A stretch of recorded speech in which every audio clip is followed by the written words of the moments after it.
asalaamaaleykum wa rahmatulahi taala wa barakaatu ñu ngi leen di gërëm ci bàyyi xel bi nga xam ne koy bàyyi xel seen télévision Lamp Fall rajo ak télévision mbokk yi ñu nekkoon en direct donc avec palais présidentiel avec la RTS la chaîne nationale ngir dëkk la dëgg wala boog dëgtal leen ngeen baal ma discours bi nga xam ne njiitu réew bu Sénégal daf koy faral di def saa yoo xamee ne toll nañu fi mu maanaam ñetti fan ci weeru avril bi nga xam ne ci lañ nekk.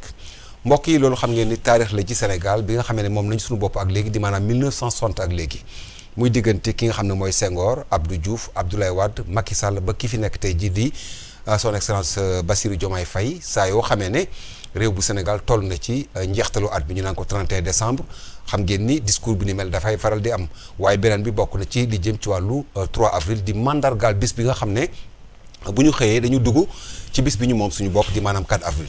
mbokk yi nag tey jii ni koy faral di defee ñu nit télévision ak rajo bu Lamp Fall TV fas yéene nag juxi li nga xam ne moo jëm ci discours bi ak ay invité yoo xam ne dañu siq ak ñoom ci lépp loo xam ne jëm na ci wàllu waxtaan bi mbokk yi tey jii bokk na ci ñi nga xam ne ñoom la ñuy dalal bokk na ci Souleymane Aliou Diallo ku ne xam ko ci réew bu Sénégal muy président ONG Otra Africa de ONG bi nga xam dafa taxaw ci lépp lu jëm ci wàllu luy suqali réew mi moo xam ci wàllu politique ci wàllu immigration ak yeneen bokk na ci ki nga xam ne moom la ñu dalal di maanaam Lamine Diop moom it moom mooy président mouvement bi ñu duppee COPADEL di convergence patriotique pour le développement de Louga waaye it nekk jamono ji ci wàllu nguur coordonnateur national du programme d'appui aux acteurs de l'économie solidaire ki ñu dalal keneen aussi di Makhtar Sylla Ukhwa ku ne xam ko ci réew bu Sénégal moom it man Ukhwa su ma koy dalal daf may neex may jël ndombal tànku spécialiste ci wàllu politique maanaam kuy gëstu ci wàllu politique moo tax du ma bëgg Ukhwa sax di ko féetale fii wala fële xaw ma nag ndax am neex na ko waaye man moom damay bëgg di fi dinaan Ukhwa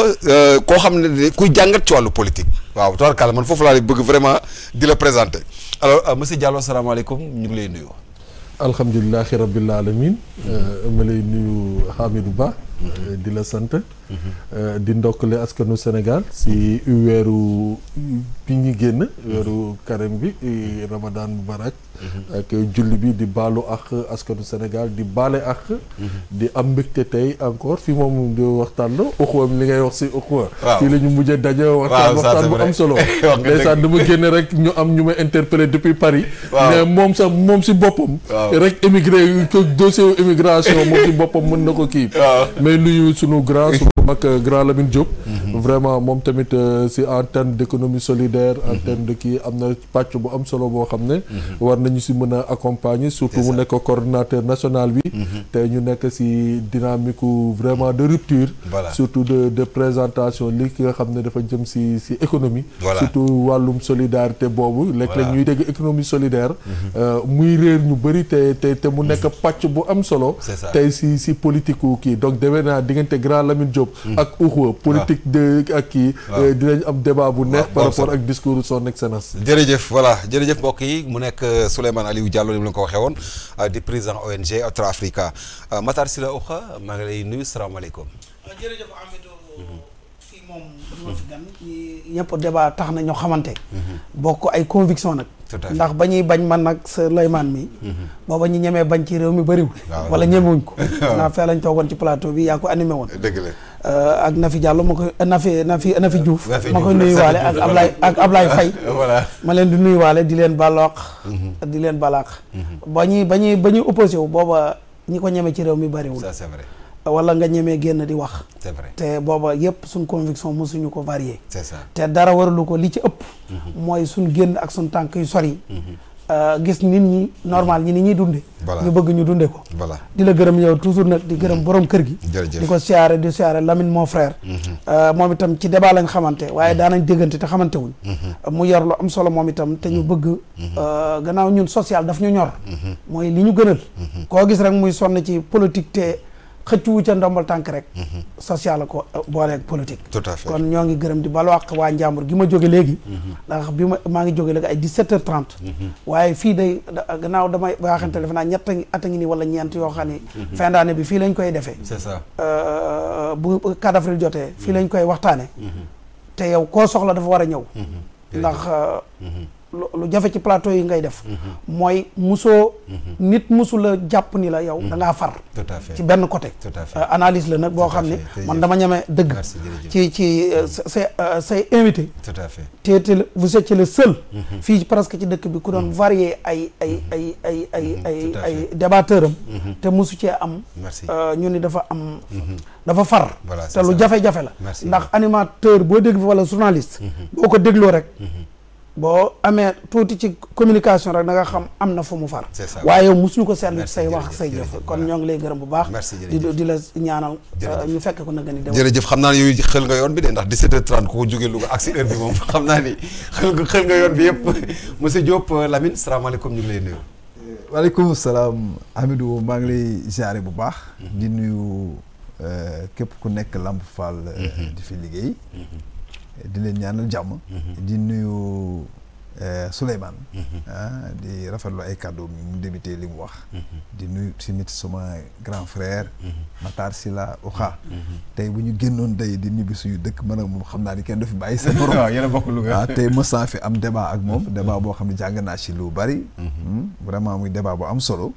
mais dama bëggoon rek commencer sargal monsieur le président de la République son excellence Bassirou Diomaye Faye monsieur le premier ministre Ousmane Sonko le président de l'Assemblée nationale et tous les membres du gouvernement parce que suñu feet la suñu feetu réew la te yàlla ñooñu la ko dénk kon ñooñu ñu ngi leen di sargal di ñaan yan bi woyof ci ñoom may sargal bu baax kilifa diine yi kilifa aada yi di ndokkeel képp ku dëkk Sénégal tey bis bu mag la guddi gi ñu nekk tey ak suba dafa nekk ci bis yi nga xam ni da moo ëpp importance ci Sénégal c'est ça c'est une fierté pour nous loolu moo tax ngeen gis ma mos teg sama ay couleur defoon naa ko le 8 septembre joxe ci benn leçon bu ma doon partagé ak ay jeunes ma ne leen lii dañ ko war a fonk au-delà du visuel c'est une signification suñu réew la kon nag tey nga xam ni mooy la veille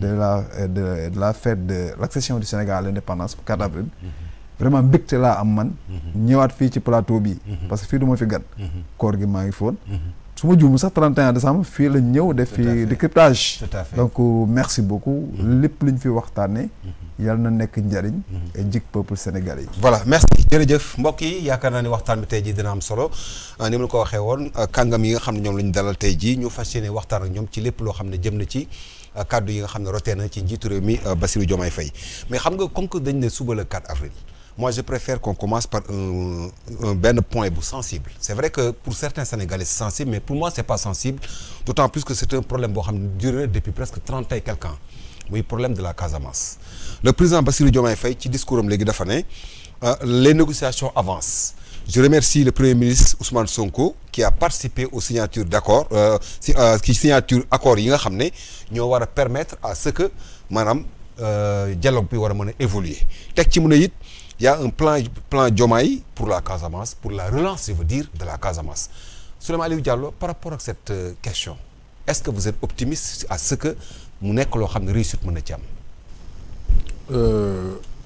tu me permets balaa may dugg si waxtaan bi ma nuyu suma mag suma xarit sëñ Moustapha Sy Al Amin bu Tiwaawan suñu waajur Alaaji Abdou Al Amin moomu ko dénkoon jërëjëf te man may wéeru si moom déri ko se may nuyu suma sëriñ Hamid Sy bu port autonome de Ndakaaru ñooñ seen kër laa bokk si kër gi laa bokk donc léeg-léeg il faut que ngay fësal fi nga bokk waaw am nañ solo dañu war a kii donc il est très important pour man loolu ma indi ko balaa ñuy dugg si puisque ku xam suñu waajur Alaaji Abdoul Aziz Al Amin dafa liggéey lu bëri par rapport ak processus su Casamance bi donc bu ñu dugalee foofu rek sama xel dafa dem si foofu puisque man dama nekkoon ak moom dama nekkoon ci biir kër gi xam jéego yi mu si doon joué ñi mu doon rencontré nocturne li mu si doon wax di dem Casamance incognito kenn xamul donc il est très important tey au moment où on parle de la paix en Casamance de la reconstruction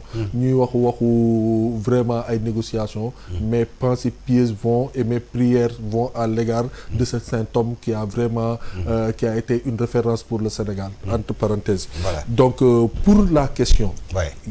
Casamance revient et Casamance encore sur la table et heureusement si discours son excellence am na jàngat yu bëri yoo xam ne tey ñu ngi koy jàpp si processus su Casamance mais gis ngeen dossier Casamance bi dafa complexe dafa profond ba buñ ko c'est-à-dire cadre biñ koy xoolee ñun cadre communication rek lañ koy déggee cadre information lañ koy déggee mais Casamance si nous parlons du conflit casamançais c'est xam nañu ñun ñëpp jeunesse bi xam nañu historique bi xam nañu mais tey suñ ko xoolee culturellement xam nga tout récemment dama gis benn vidéo le premier ministre di nuyu un officier de la gendarmerie ne enfin gars yi xam nga xaw ko si indi benn caricature et autres et ku xam tey les forces de sécurité et de défense li ñu nekk di def Casamance tey un militaire on peut pas faire un militaire Joola un militaire Socé un militaire kii boo xam ne il est sur le terrain en Casamance c'est là où il faut saluer aujourd'hui que nous fêtons notre indépendance il a rendu hommage aux forces de sécurité et de défense il a salué vraiment la bravoure de notre armée mais il est encore temps c'est le moment opportun c'est à ces moments-là qu'il faut vraiment se souvenir de ceux qui ont vraiment donné tey ba Casamance mën a taxaw ba Sénégal tey ñuy mën a wax Casamance les événements de Babonda de EFOC de Boutout quand boo déggee tey léegi sax la grande muette tey am na ñoo xam ne dañu génn seen obligation de réserve nga dégg ci TikTok yi nga dégg ñu lay wax les opérations comment ça s'est passé à l'époque c'était inimaginable moi je me rappelle quand les commandos sont tombés à Médina Mandiack ici cette soirée sombre de l'armée sénégalaise cette tristesse dafa fekkoon ma nekkoon genre booru quand Dial Diop puisque j'avais des familles amis là-bas c'était triste tey suñu toogee ba ñuy tudd Ousmane Sonko premier ministre du Sénégal originaire de la Casamance li muy symboliser tey mu nekk porte-étendard des négociations de la Casamance mu dem ba Guinée-Bissau di fa rencontrer ñeneen dañu jàpp ni que nañu sant yàlla et que xam nga la vie a de longues jambes. Mais est-ce que cela suffit monsieur Diallo? Ça ne voudrait pas dire que Ousmane Sonko en tant que premier ministre du Sénégal est originaire de la Casamance. Est-ce que cela suffit exactement pour régler ce problème? Parce que n'oublie pas aussi que ces rebelles dafa am ay cassures yu am seen biir mais aussi ku nekk ak say ambition. Est-ce que Ousmane Sonko qui a été maire qui est fils de la Casamance, est-ce qu'il peut venir tout simplement parce que je suis fils de la Casamance, j'ai été maire pour régler ce problème? À ton annonce, tu as bien dit, c'est un problème très sensible. Sensible pour certains, pas sensible pour toi, l'investigateur, le journaliste. C'est cette sensibilité-là moo joxoñ Ousmane Sonko. Tey am na lenn loo xam ne benn posture boo xam ne benn position boo xam ne bu ko amee rek ñu joxoñ ko. ñu ne parce que doomu Casamance la. am na benn posture boo xam ne bu ko amee rek waa Casamance tamit beddi ko. ne nguur mooy kii woon. Tu vois la sensibilité de la question à un moment donné. Sa position de républicain incarne l'État qui doit renforcer les postures et la position de l'État parce que tey mënul créer benn fissure mënul fragiler l'État dans sa zone native ou tey am na position boo xam ne bu ko jëlee rek sànq li mu la doon wax sur l'aspect culturel sur l'aspect familial dañu ne dafa beddi xeet dafa daw xeetam c'est un problème très complexe mu rek si dolli tey fissure yooyu ngay wax am na ay éléments yoo xam ne l'État du Sénégal ne peut pas agir directement sur ñoom ku mel ni Kourouma Sane mu ngi toog en France loo mën si moom lu dul jéem a xool si jàmm ak salaam nan ngay waxtaan ak moom pour ngeen dugg dans le processus. Salif Sadio qui jure sur le Saint-Coran que moom lu dul indépendance soxlu ko est-ce que kooku. donc xam nga complicité wu loolu yëpp. un général Kandé qui a été opérationnel sur ce kii-là qui a mené vraiment des opérations très très importantes une référence par rapport à cette zone en termes de militaire. tey moom tamit son dossier est sur la table. Vraiment c'est un dossier très complexe. Et vraiment il faut saluer. Je pense que il faut qu'on salue cette démarche aujourd'hui de l'État d'éclairer puisque d'habitude le problème de la Casamance en premier lieu ku doon toog doo ko teel a yëngal. Abdou Diouf dafa doon am ay monsieur Casamance te du su doon wax ci kaw. su doon wax discours day wax rek les initiatives de paix tel du doon dugg au fond kan moo impliqué. Macky Sall bi mu ñëwee les monsieur Casamance dañ doon continuer di alimenter yeneen ak yeneen excusez-moi yeneen réseau yoo xam ne loolu moo doon tax Casamance tey mënuñu woon atténuer wala mënuñu woon jël dimension réconciliation bi tey bu ñu ñëwee tey ba xam kan ak kan ba ñu démasqué ñenn ñi. ba armée bi sax suux ba dugg am yenn cantonnement yenn positionnement yi ba ay ay rebelle génnee seen arme joxe ne ñun jàmm moo ñu gënal xare je pense que processus boobu lu ñu war a encourager la. donc des na parce que population yi am na lu ñu soxla. zone bi zone économique. si zone économique intégrée yi la bëgg bokk suñu bëggee jàmm bi ñëw foofu habitants wu Casamance yi dëkkuwaayu Casamance yi tamit il faut que ñu jox leen lu ñuy dundee. il faut que ñu delloo seen xel delloo si seen ay kii ñu mën a béy dëkk béy dund gëmaat seen Casamance boobu mën a bokkal si lii suqali Sénégal. voilà merci Oukha dafa fekk xam nga wax naa ko léegi problème Casamance bi dama ciy jaaraat c'est un problème très complexe il faut l'accepter d'autant plus que.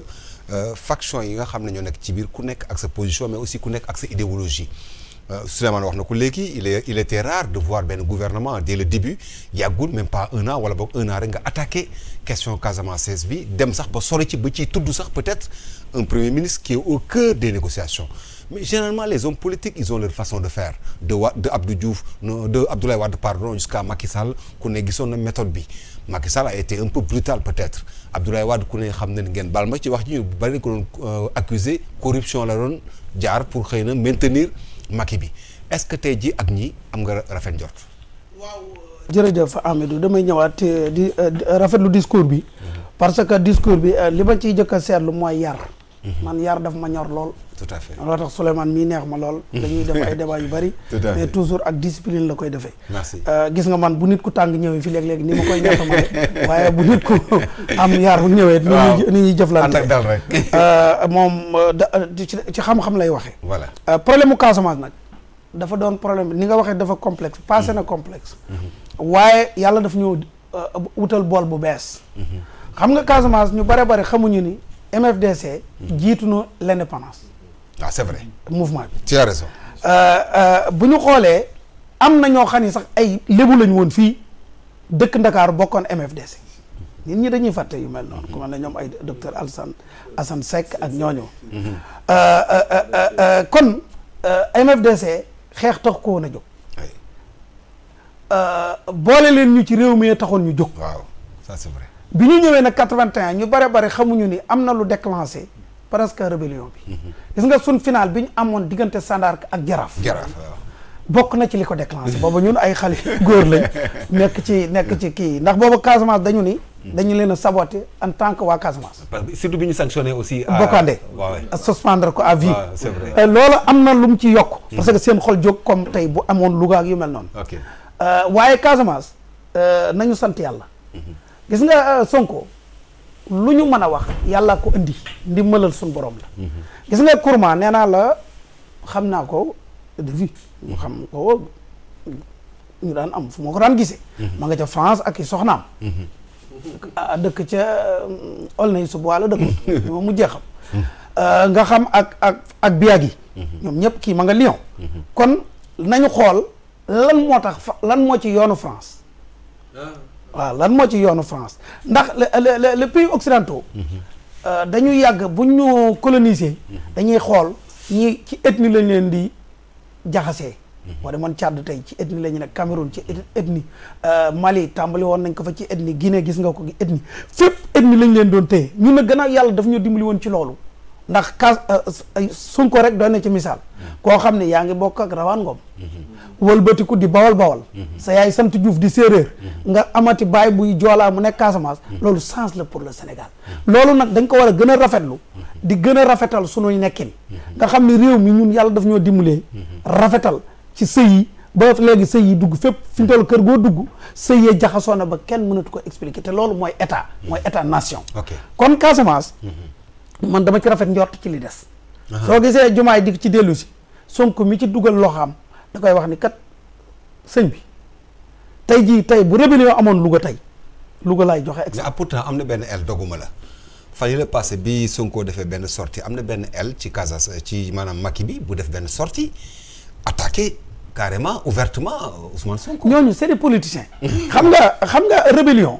boo déggatul arme rek li ci des dañ koy lijjanti mooy dañ koy waxtaane te Sonko wër na ma ni noppiwul xam nga tey Louga tey bu fa rébellion amoon te département Louga mooy département bi gën a rëy ci Sénégal waaye amul benn village boo xam ci Sénégal ci Njàmbur ci département Louga bu ma xamul nit tey bu fa rébellion amoon dama ko naan damay woo Matar ca Njaagu Rëy wala Njeej woo fa Mët Dia wala ma woo sëñ Mët Diop Njeej ni ko su booy bu leen foyee yi ngeen di def ay caaxaan la ñun xam nañ leen. mais li mooy jiitu nag. waaw déet dama lay wax rek nit ak fu mu dëkk gis nga nit fi mu dëkk am lam fa man keneen mënu ko Abdoulaye Wade xam nga lan moo taxoon mu jaxasoo Casamance ñu bari xamuñu yaayam yaay ji yaay ji waa Casamance la moo taxoon am na fi jamono yoo xam ne sax dañ doon dem ba naan dafa am lien ak rébellion Casamance ak lu ne wax nañ ko bi mu nekk opposition nit fi mu bokk dafa am jeexit bu muy def ci moom. mais vous croyez réellement Oukha que est-ce que problème bi parce que Sonko premier ministre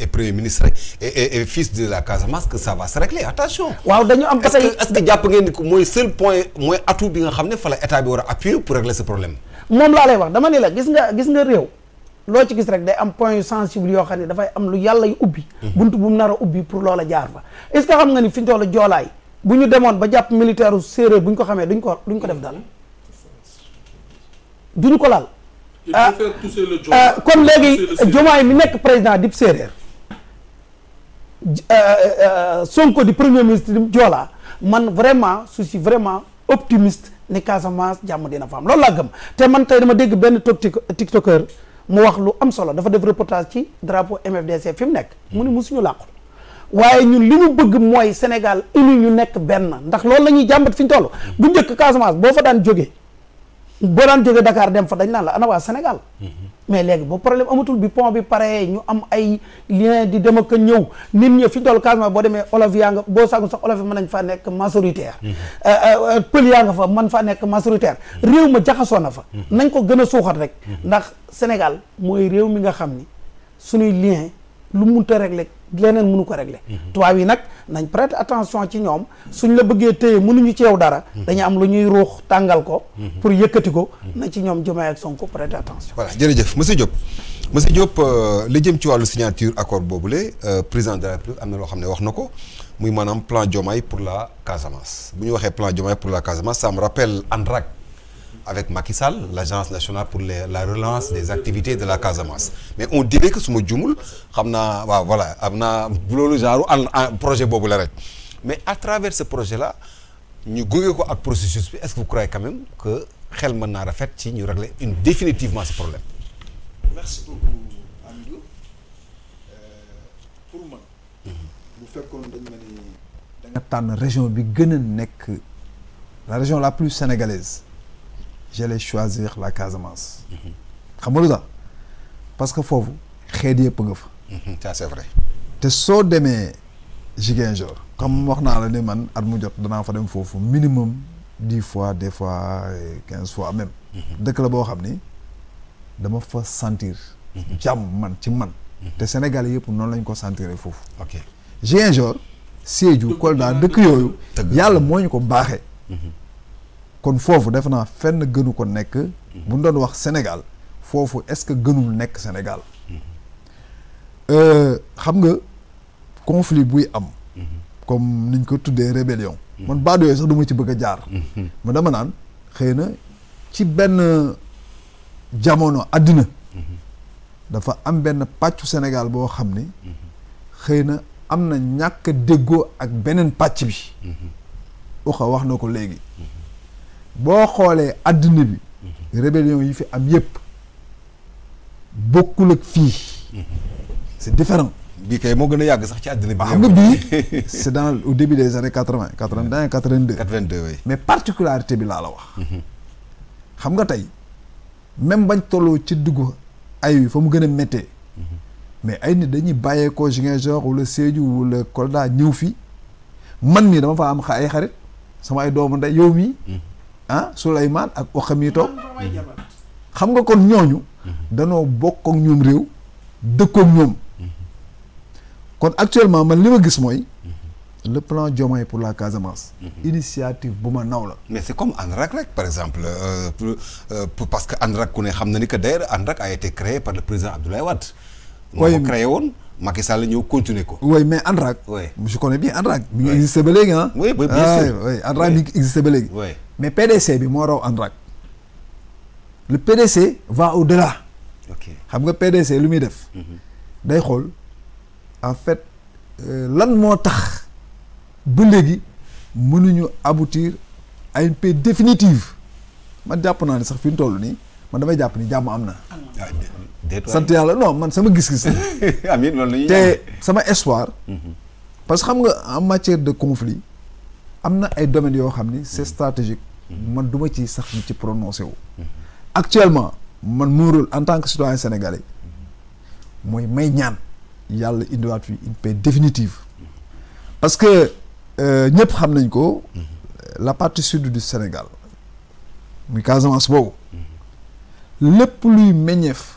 bu mën a fexe ba réew mi dund ci naataange. am na foofu. am na foofu gis nga bu ñu valoriser par exemple le potentiel agricole de la Casamance. mais autosuffisance fii ci réew mi. autosuffisance alimentaire je veux dire. mais pour revenir un peu ci question paix bi monsieur Diop actuellement ñan nga jàpp ni ñooy réellement les cibles potentielles crédibles ñi état war a waxal parce que aussi il faut ngeen xam dafa am aile boo xam ne c'est Salif Sadio am aile boo xam ne c'est les Abbé Diamacoune am benn aile boo xam ne c'est l'autre là j'oublie son nom là. Ça me revient peut-être parce que Biagui je crois que c'est lui qui a même créé l'aile armée l'aile armée xaw ma moo ko créé waaw su ma jumul voilà mais voilà mais il y a un autre commandant là j'oublie son nom xam naa dina ñëw sama xel alors qui parlait parmi ces factions là bëgg a wax non régler ce problème Amadou waaw xam nga ñun en tant que citoyen on ne peut pas dire à qui s'adresser te man damay inviter Sénégalais yi souvent ñuy éviter yooyu xam nga aujourd'hui la responsabilité incombe à nos dirigeants à monsieur le président de la République son excellence Bassirou Diomaye Faye et à monsieur le premier ministre parce que ñoom xëy na ñoom ñooy xam quelles sont les stratégies à mener parce que xam nga en matière de gestion de conflit mais l'étalage à la place publique c'est que loolu dañ koy bañ même nit ñi citoyens man dama naan dafa am fu ñu war a yem xam nga foofu bu ñu fa yemul rek suñu njiit yi lu ñu tabax dañ koy yàq en matière de gestion de conflit en matière de sécurité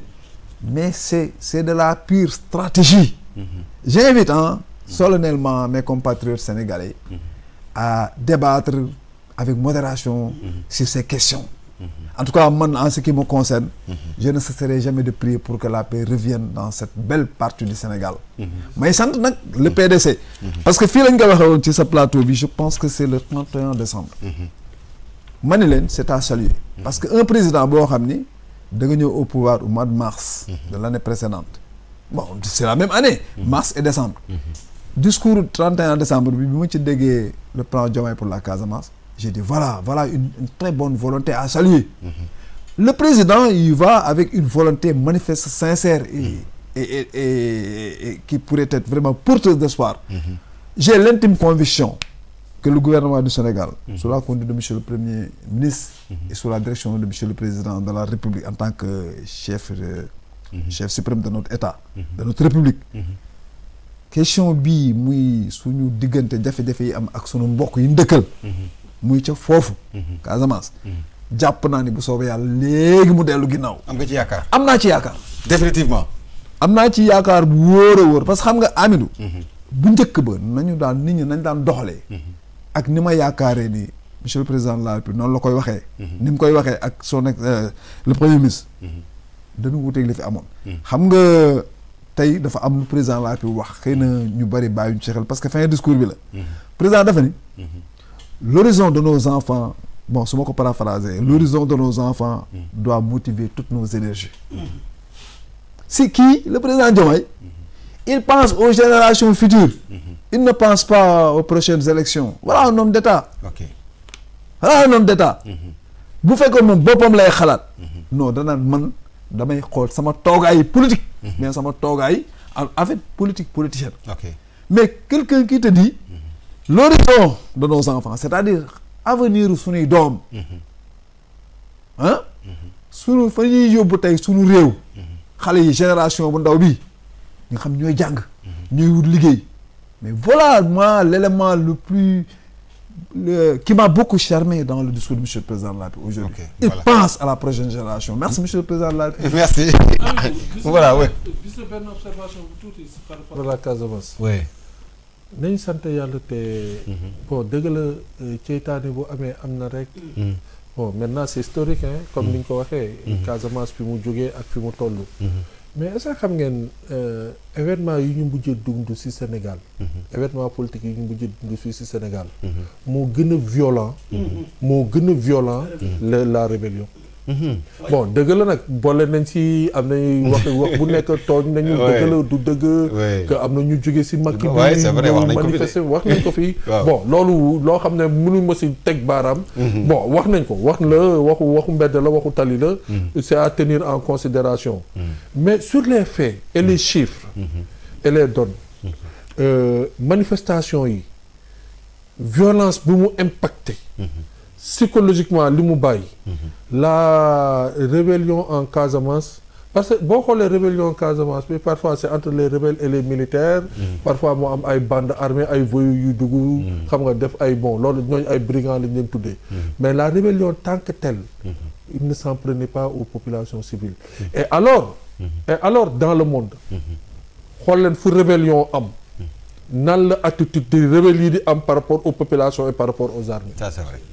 ok xool leen ko foofu rek boo leen ko xoolee fi ngeen mënti dégg rébellion à travers le monde que ce soit en Europe en Amérique en Afrique xool leen suñu pays voisins yu kii boo déggee ci seen nu ñuy tëdd rébellion dëgg-dëgg la façon de faire la façon bi ñuy agir en fonction des populations ni ñuy terroriser population mais en Casamance la rébellion n'a pas terrorisé la population. Voilà ok léegi nous allons pas ñu dem ci benn point parce que ma bëggoon point par point quand même fu ne quand même ñu am lu ñu fa laal alors léegi Souleymane damay des ci yow parce que président de la République dafa ne 1 an déjà que nous avons commencé à transformer notre pays le Sénégal ça va nous permettre peut-être ñu dugg ci 1 an yi depuis que en tout cas le duo Diomaye Sonko est là 1 an maintenant alors Souleymane ils sont nombreux parmi les Sénégalais il faut l'accepter hein ils sont 2 partis certains Sénégalais disent que ok boobu ak léegi li ñu fi nekkee mooy ñu ngi changer ñu ngi réformer extra yeneen Sénégalais gis ne bi ñu fi ñëwee ak léegi daanaka coono kese lañ fi gis ñu fi lenn vous en tant que donc observateur en tant que quelqu'un boo xam ne yaa ngi sur la scène comment vous approuvez un peu cette situation. coono rek la ñu nekkee wax la boo xam ne wax bu diis la. wax la boo xam ne si coono rek la ñu nekkee. coono rek la ñu nekkee. wala coono moo fi am. du benn olof lañ nañu wax wolof. coono rek la ñu nekkee. mooy coono gi du fi jug. wala si coono la ñu nekk. c'est différent.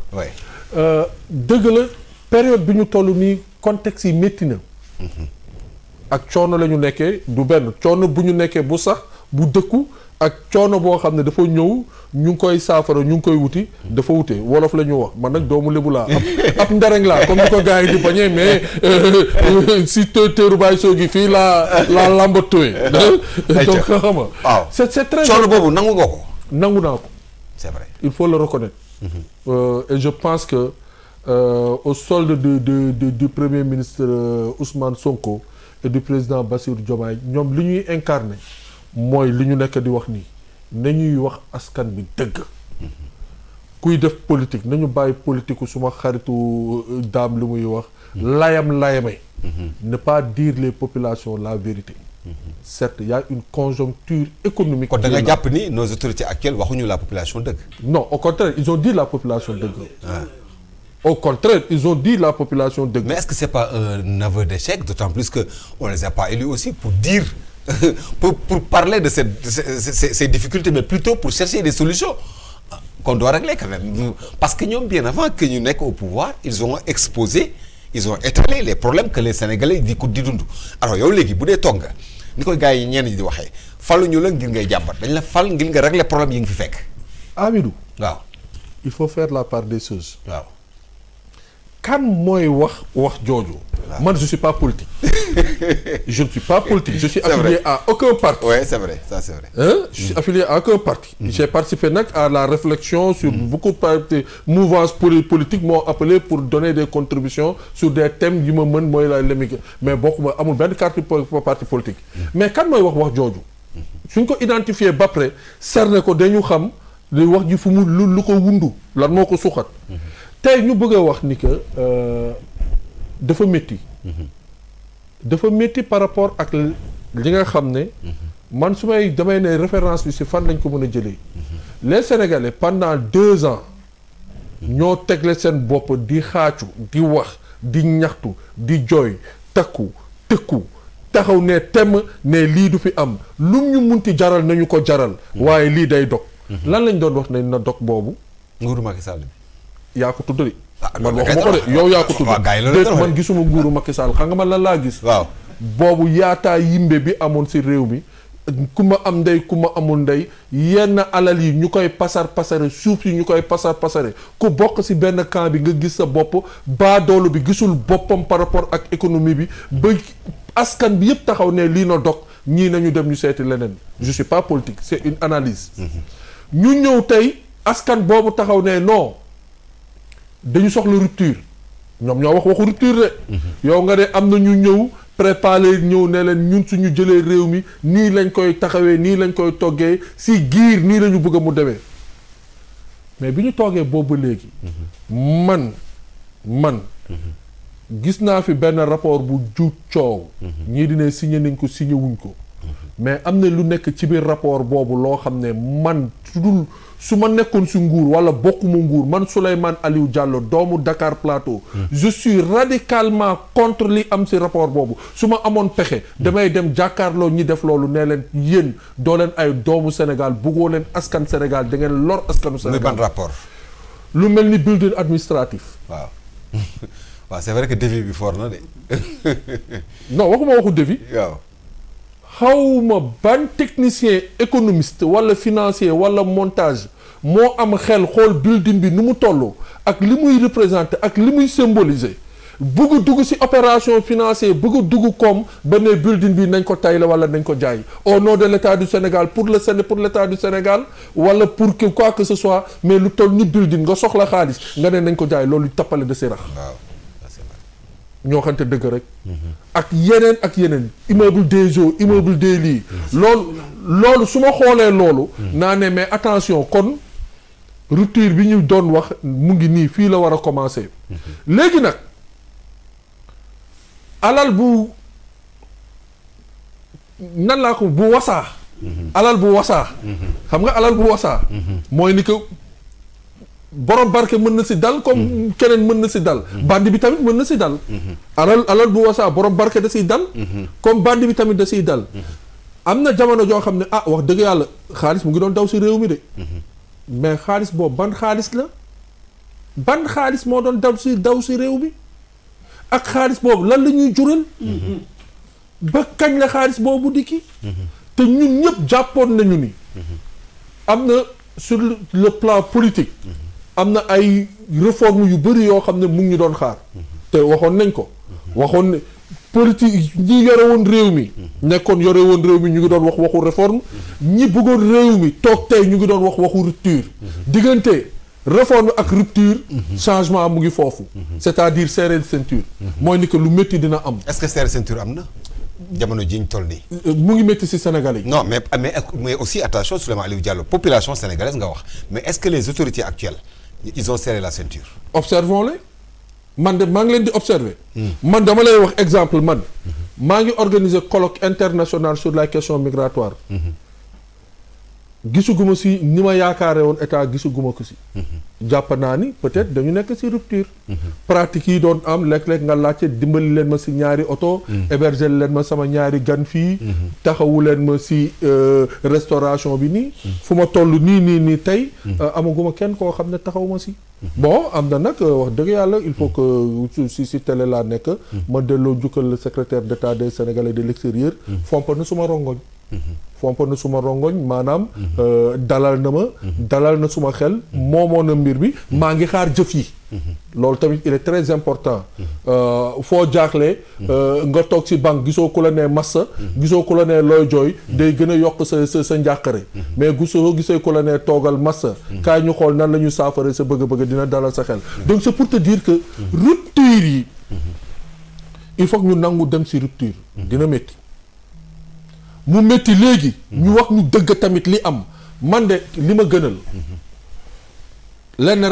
kenn rek laa mënul làq ki may fen kooku moom samay rab nangu ko ku ma xam képp doomu aadama ku ma àndal xam nga ni du ma nangu ku may fen waxatuma nag dara boo nekkee njiit man ku dëgguwul mënoo jiite slogan la si man slogan ku dëgguwul mënoo jiite parce que boo waxee loo xam ne gisuma sa bopp rek man ñi ma xam ñëpp dañoo xam ne dama brut jàkkaarloo ak yow waxee ko yow ñeent fukk yi ma yaakaar ni que man loolu mooy sama dëgg ak naan ndox laa yemale te du ma xaar si yow lu toll ni tarafatul ay ni dëkk bi gaa su nekkee ñoom si boppam wax na ko président nee na président moo ko wax nañu dajale ñu nekk benn ñu takk suñu ndigg xam na ni dina am ay métit yuy am mais métit yooyu defar moo ko tax a jug. ok voilà jërëjëf Oukha tey jii ndax bokk nga ci ñi nga xam ne jàpp nga ni ci yoon wu ñu nekk métit bi sénégalais yëpp a ko yëg parce que aussi dama jàpp ni at yi passé wax nañ ko léegi sénégalais ñoo manqué woon ne kat ñun doyal nañu sëkk ci balance bi amoon ñenn ñi di am ay milliards di am ay millions ñenn ñi dëkk ci coono guddi ak bëccëg ñu gis ne tey jii balance war na mën a am diggante sénégalais yi tey jii ndax jàpp nga ni balance boobu am na réellement moo xam nag ci population bi ak autorité yi. waaw jërëjëf maa ngi nuyuwaat bu baax a baax Souleymane ça veut dire réew mi. réew ci boppam réforme moo metti. c'est que bàyyi dañuy wax réforme yéen tamit jamono ji ngeen di wax réforme xam nga man yéen da ngeen naan réforme bu am benn pàcc boo xam ne ñoom danaa ñëw détail mati allez-y xam nga dama toogoon fee ñu toog Souleymane mii duma bàyyi ma fen ma leen kii doon réew mi yërëm naa ko dana metti lool ba ma laajee ci demu Macky lu ma wax man la li ñu am ciy bor keroog sax maa fi indi dafa naa coowal dettu Sénégal ndax boobu mi ngi ci sama poos ma ne leen li ñu xam ci det yi àgg na foo xam ne ku yor réew mi da nga sonn fii laa ko waxee woon ci sa plateau. ok booba ma ki demagul yaa ma ko laaj. man la ku yor réew mi yërëm naa ko lool. parce que réew mi danañ sonn lool bala ñu ko tegat ci yoon. dama la caa tegaloon ni la ñaari problème la ñu am benn bi problème mu économique la ñuy am ak suñuy dette. benn bi mooy concilier waat les sénégalais. dafa naa ñooñu ñaar laa boole woon. kon man li ma amee yaakaar ci réew mi. mooy waxoon naa ko fii tim loo xam ne dama koy rappelé waat mooy nit ki man bu ma la falee dama lay jox sa mi-mandat doog a def bilan parce que une année du dara ci un état parce que état loo xam ne yaa ngi procédé ay 2050 ki 2060 xam nga bi Macky Sall yor réew mi damay delluwaat tuuti ci ginnaaw booba dañu ne woon yàq gi ëpp na ak pasar ak caaxaan yi ci Abdoulaye Wade ak Gabassi yeeg wax bàggal ñu ne Macky li ñu ko doon doyee mooy un état de droit doyewuñ ko lu institution yu forte mais bu laaj ñu ko sax mu defal ñu dara xam nga loolu la ñu waxoon far mu ñëw ñu ne Macky ñëw Macky fekk conjoncture bu favorable mu dem yenu ay bor ba attanatuñ ko ndax boo fekkee bu réew moo xam ne moins de 40% la yor ci dette nga yóbbu ko ba 100% kooku yóbbu nga ci nit ñi musiba waaye nag ñu itam nañu xam lan mooy 100% ci sa PIB loolu ñun fi toll bu ñu jël suñuy bagage ak suuf si ñu moom ak lépp fi ñu toll suñu njëg joxe nañ ko Sénégal amatul dërëm Sénégal existe ci ay bor loolu nag ki nga xam ne ñëw na leeral ko ndax man dégg naa ci Abdoul Mbaye en tant que financier et économiste mu tooga ni ñoom Sonko njëlbeen ga waruñu woon a déclarer li am ndax ay modis ak ay yooyu danañ dégrader ay kii ay note c'est grave ndax say bor da nga crédit yi ngay leb kii day yokku intérêt yi waaye dëgg dafa neex ba nga xam ni wax dëgg te bañ a añ moo gën wax dëgg añ fen añ mais est-ce que dëgg boobu solution war ko woon jiitu déedéet solution mënul am est-ce que solution parce que aussi Oukha yàlla dafa dogal ngay borom kër di kilifa sa kër yaakaar naa ak sa njaboot du problème bu am rek nga daw yuuxu wax leen ko est-ce que du sa wareef tey ji yow bu problème amee sa biir kër balaa ngay taaj soxna si ak njaboot gi di leen wax dëgg nga wut solution bu sottiwul nga doog leen ko wax li ma bëgg a wax moom mooy bu fekkente ne yow dépense bi da nga ko war a lebi waaw dikk fekk fi ñu leb ñetti dépense yoo xam ni waaw yaa ngi ko amee bor te fay boo ko fayagoo ko ñi lay fayu taxaw li nga jëkk a war a wax mooy soxna si ñii ma ameel ba añi démb yi de dépense u démb yi fayaguma leen kon tey su ma la joxee téeméer na nga ci jàpp moomul 2000 ñi ma la doon jox la 500 francs loolu la gars yi ñii bu ma jàppee en tant que jaambur dañoo bëgg a wax ni li fi nekk kës néew nañ ci jàppandeegun mais man am naa certitude ni réew mi dana tegu ci yoon gis nga réew yàgg naa ko wax te loolu laa gëm mooy la corruption bu ñu ko xeexee ba gisatuñ ko da nga jariñu ma jariñu suñ njaboot jariñu waaye képp ku mën a yor réew mi yàgg naa koo wax ni la ku mën a yor réew mi te mënut a xeex corruption bu leen da koy développé day nax sénégalais yi réew du dox lu dul bañ a am corruption te corruption bi ñu ngi tàmbalee ca kaw daañu wàcc bëgg naa ñu gën a wàcc ba àgg ci yu ndaw ndawaan yi ndax réew mi li muy am akas néew mu bari mu néew suñ ko tegee ci yoon ñun ñëpp danañ dund te man gëm naa ni li ma gëma ndax man wër na ni bu gaa yi nekkul woon bu nekkoon ci ñal wi damay dal ci seen kaw ba mu tàng jër ndax ba ma jëkkee ñëw fii defe naa ni am jur na naataange ndax fii laa toogoon ni leen la communication est mauvaise fii laa ko waxee woon bi ma xëyee ñëpp ci lañ xëy bi ma leen nee dund gi wàññi nañ ko waaye feeñul ci ma Lamine mi la woon feeñagul ci population bi ca lañ jógee wàññi ko ba pare nar a wut ñu ko taxawu ndax dama ne woon wàññi nañ ko mais taxawuñ ko gis nga ni dafa naa ni mi ngi jur tuuti saafara ndax dégg naa ci ministre mu ne dana wut 2000 volontaires yabal leen ci boutique yi ñu contrôler ñiy jaay prix yi ndax ñun suñ problème de prix yi ndax dégg naa ci kuy indi dawlin muy Iliman Lam mën naa ko cité mu ni ku naan état bi wàññiwul doo grossiste wala doo indi bagage mu ni ñoom conteneur dawlin doon nañ ci fay 3 millions 500 les 6 millions 500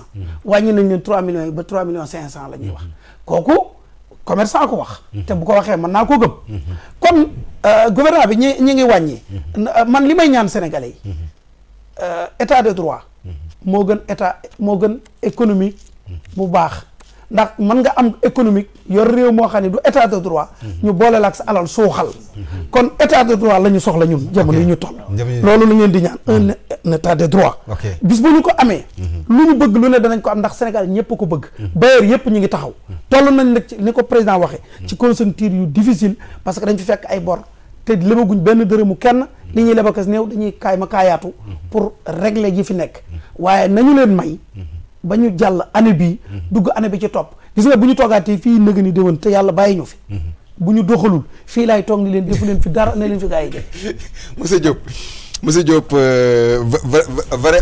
vrai pastéfien bi moom mu ngi nii moom pastéfien bi mais monsieur Diop problème bi mooy xam nga aussi man d'accord naa Souleymane wax na son point de vue Ouqa wax na son point de vue mais c'est que Ouqa kii bokk monsieur Diop nombreux parmi les Sénégalais à dire que privilège yi nga xam ne moom la nitu Macky Sall yi yoroon te nekkoon fi ci nguur moom ngeen préserver ba léegi c'est pourquoi mënuñu accepter ni que rupture am na parce que privilège yi fi nekkoon moom ngeen yor waaw voilà yow par exemple yow yaay coordonnateur national projet bi xëy na peut-être privilège yi nga xam moo fi nekkoon moom ngay bénéficier wu ba léegi keneen noonu est-ce que c'est pas ça aussi ngeen naan sénégalais yi attaque leen seen i biir mais yéen seen i privilège yéen a ngi koy am ba léegi y a ce problème là aussi merci Amidou waaw xam nga si li nga posé nii. waaw bon pour man réponse bi ci deux fànn la. waaw parce que bu amee ñu wax ni. réew mi dafa am ay jafe-jafe dafa metti bon man dama ko xaaj ñaar. mooy am nañ ñoo xam ne dañ koy wax. parce que ñooñu dañoo bokkoon royaume toog muy dox. xam nga royaume toog muy dox boo fa nekkee. waaw yàlla baaxee ñu président bu mel ne Diomaye ak premier ministre bu mel ne. Ousmane Sonko. ñu ñëw fi ñi nga xam ni doxuñu ci ay injustice lépp dañ koy teg ci yoon. sa affaire bu baaxatul nga ne réew mi doxul. ñooñu royaume toog muy dox. donc ñoom faat nañ leen. dootu fi amati. bon am na ñeneen ñu ni réew mi dafa metti ñooñu aussi dañu war a dellu ginnaaw ñu ne lan moo tax réew mi metti autorités yi fi nekk dañu hérité ci lu metti dañoo donn lu metti dañu ñëw tombé ci dëkk boo xam ni la situation des finances publiques dafa nañ ko nërmel dafa daanu gis ngeen yéen am na ci ñoo xam ne fii li ñu am c'est un empire financier dañu am alal yoo xam ne dafa jéggi dayoo te amuñu ko ci yoon loo xam ne dafa waroon dem ci baykat yi nappkat yi dem ci wér-gi-yaram bi dem ci école bi ñoom ñu aaki moo ko mais ñooñu tey ñooñu teg situation bii nu nekkee loolu moo tax ñooñu dañu war a dem ak ñoom fa mbaxane dee benn fa mbaxane doon benn topp leen ba mu sës appliquer leen des peines très sévères pour que kenn dootul jéem a nërmeel Sénégal mais situation bu metti boobu réew mi di wax ñenn nit ñi di wax moo tax son excellence Bassirou Diomaye Faye bi mu ñëwee ànd ak le chef du gouvernement Ousmane Sonko dañu ni nañu teg yoon wu leer yoon wu baax woo xam ne bu ñu fa jëmee yóbbu Sénégal ci ay ëllëg yoo xam ni dafay jëm kanam léegi ñu génnee nag benn seetu toujours dama koy wax la SND stratégie nationale de développement parce que nit boo fekkee kër docteur bala ñu laa faj dañuy xam lan moo la dal on fait un diagnostic ci kaw loolu nag lañ defee diagnostic bi xool Sénégal lan mooy ay jafe-jafe ñu génnee xaatim stratégie nationale de développement boo xam ni dañuy woon yoonu ni jaar loolu mënul ñàkk ku yàkkamti bokkoo actuellement 1/5 mandat bi lañ defagul 60 mois on a fait 12 mois man noonu laay réfléchir 1/5 n'est-ce pas ça veut dire il nous reste maintenant 48 mois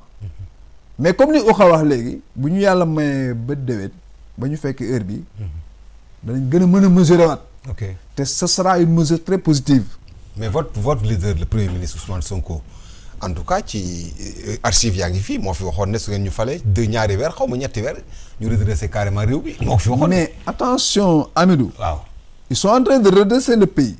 pourquoi. waaw parce que ñi ngi assainir les finances publiques démb ci ndajem conseil des ministres monsieur le président de la république dafa baamtu taxawaayam ci ay finances publiques yu yoo xam ne dafay sell parce que problème mu Sénégal mooy on a déstructuré vraiment la gestion des finances publiques dafa jaarul yoon kafaka réew mi mais ay nit doon ko yoroon di ko def nu leen neexee def ay dépenses de prestige loolu ak di dugal alal ji foo xam ne du foofu la war a dem mais ko ñooñu ñi ngi liggéey mais beneen bi ci topp Amidou démb ci ndajem conseil des ministres boo liiree communiqué bi mais dafa am ay mesures yu am solo yu ñu fa jël démb bi ci njëkk mooy monsieur le président de la République dafa baamtu moom engagement am maanaam taxawaayam pour ni la mu diggee woon ak Sénégalais yi mi ngi ci ba léegi je pense que ça doit être au tout début du communiqué du conseil des ministres j'ai le communiqué avec moi le président te loolu engagement boobu c'est à saluer pour un chef d'État bañ ko war a rafetlu mais beneen bi ci topp li ma ci gën a neex président de la République nee na li nga xam ne dafa nekk disons quelque chose qui est vital li nga xam dafa am solo ci dundu doomu aadama yi muy ci santé muy ci wér-gu-yaram muy ci plutôt santé wér-gu-yaram électricité ak ndox loolu def na ko moom muy aw sasam mais danañ ko gën a yóbbu ci àll bi waaw tey waxaat na ko ci discours tey daf ko waxaat mais boo xoolee communiqué ci wàllu ndox mi lu tolloog 15 millions de Sénégalais en tout cas nañu fexe ñu am accès bi quoi oui mais beneen bi gën a neex waaw ci wàllu courant aussi lu tolloog 2745 voilà localités j'ai les statistiques voilà mais loolu c'est à saluer mais beneen bi gën a neex mooy pour njaayee ni xoolal y a une baisse de 100 francs sur le riz man ak yow toogoon nañ fii débattre mais c'est que problème bi aussi mooy baisse bi du sur le terrain bokk wala bokk ci boutique yi boo demee c'est vrai que yéen les autorités ou bien les hommes politiques mën ngeen nañu wàññi nañu 100 francs wàññi na mais boo demee ci boutique ba li nga koy fekk du bokk ak li ngeen di wax inchallah demain ce problème qui se pose la baisse va Sénégalais yi dañu problème boobu joxe exemple tey jii café Touba yi nga xoolaan café Touba jaaykatu Pël Fuuta yi nekk ci mbedd mi en face ki nekk fii Lamp Fall dama jox exemple rek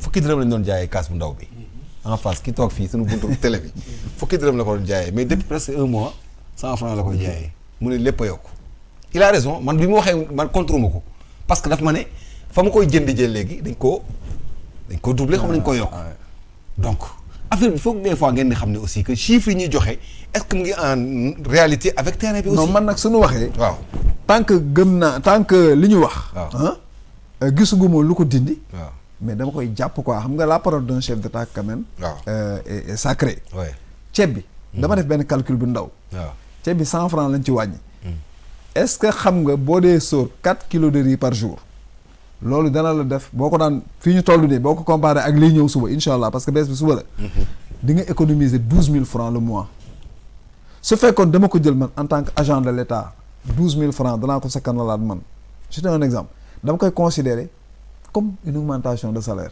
waxee ni la quoi ça c'est quelque chose 12 000 francs mais am na leneen lu des démb ci ndaje conseil des ministres. Monsieur le Premier ministre, et dans sa communication il a abordé la question des logements. location bi dafa metti. la amoon 2014. foofu la ñuy déparé ba léegi. xool est-ce que effectivement est-ce que am nañu ay solutions wala lan la ñuy indi ci doxalin wu bees ba mbirum location bi gën a wàññeeku. démb wax nañ ko ci ndaje conseil des ministres. mais xam nga dafa am lu am solo loo xam ne nit ñi il faut ñu bàyyi ci xel. parce que wax nga ma ni ma ñi fi nekkoon ni daan doxalee est-ce que ñun aussi privilégié non attention on est en train les autorités jamono ji ñu toll. ñi ngi fexe ba lu ñu daan def muy jéggi dayoo.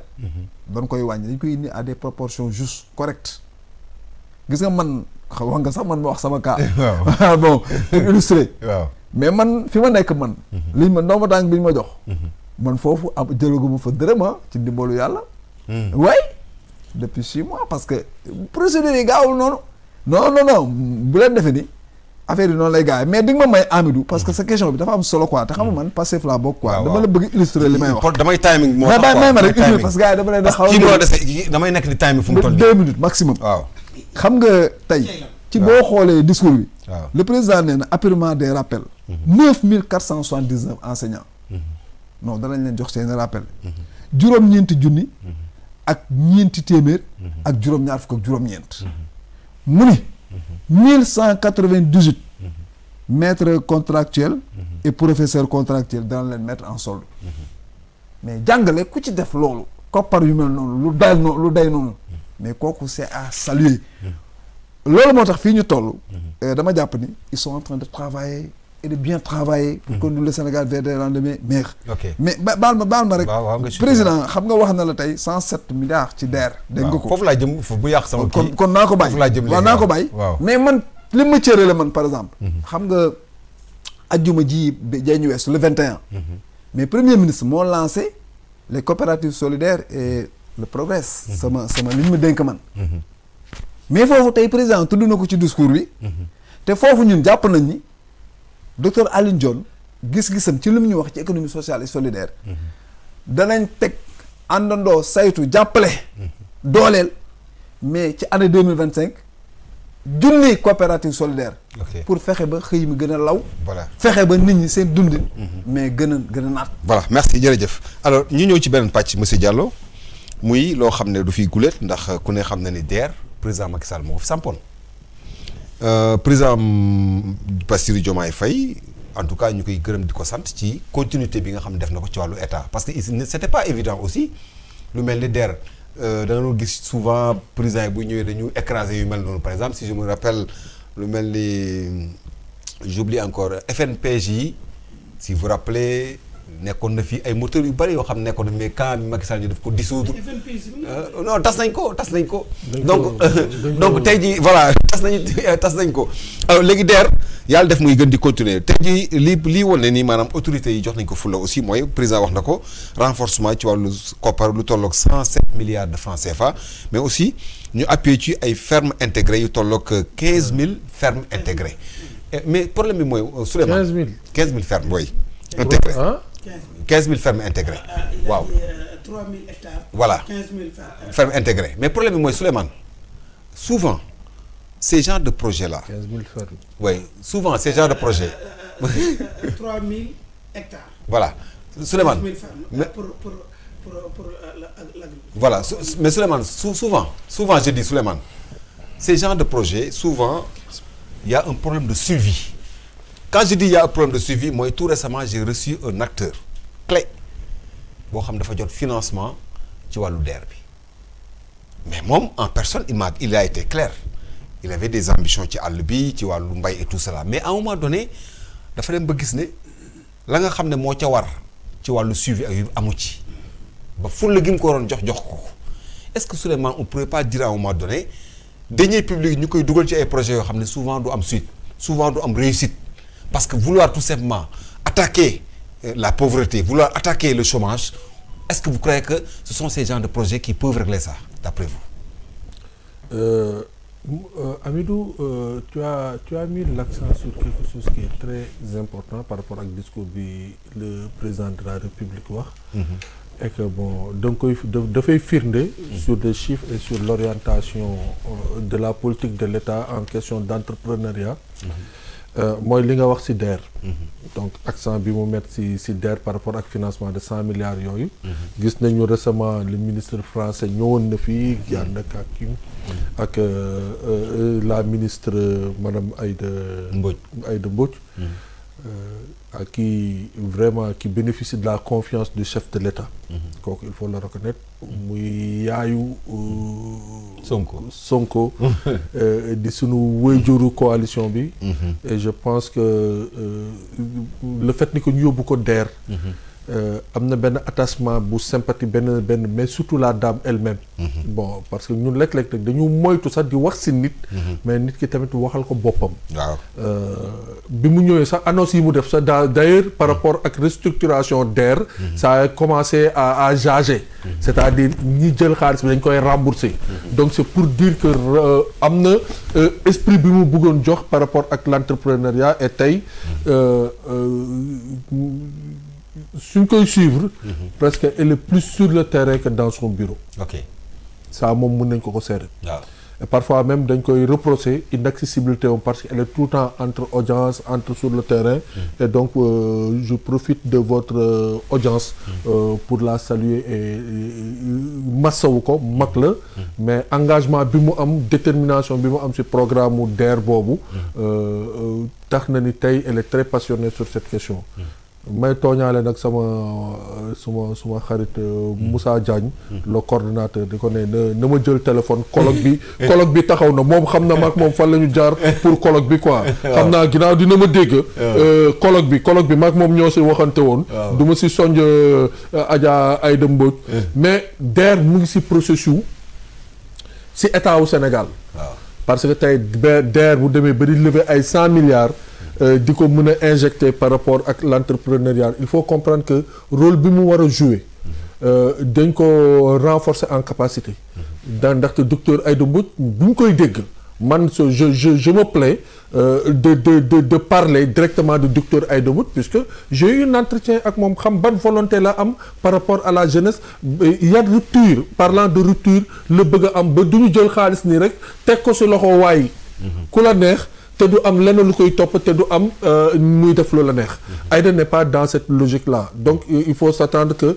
de li nga wax noonu dina am ay correction en tout cas c'est mooy li mu lay wax man du ma waxal nit lu ma déggul wala lu ma waxul du ma toog ci télé di yaawil wala di taawil kenn loo xam ne wóoruma en tout cas ça a été sa volonté exprimée en public et devant et le très peu de temps que je vois en elle xam naa elle est de cette volonté kooku moom je sais que elle veut apporter des ruptures elle veut changer et que l'entrepreneuriat bi nga xam ne si foofu la DER war a dem vraiment moom bëgg na tey mu nekk benn outil vraiment de renforcement surtout lutter contre le chômage lutter contre l'immigration irrégulière surtout pour profiter rassurer encore la jeunesse sénégalaise pour leur permettre de savoir ils ont des instruments ils ont des outils sur lesquels ils peuvent compter par rapport à leur projet mais su par exemple li jëm ci wàllu ferme intégrée yooyu bu ñu fàttali am na ay DAC yoo xam ne amoon na fi ay DAC au temps de Macky Sall yoo xam ne installé woon nañ ko fi boo demee ci àll bi tey jii c'est l'échec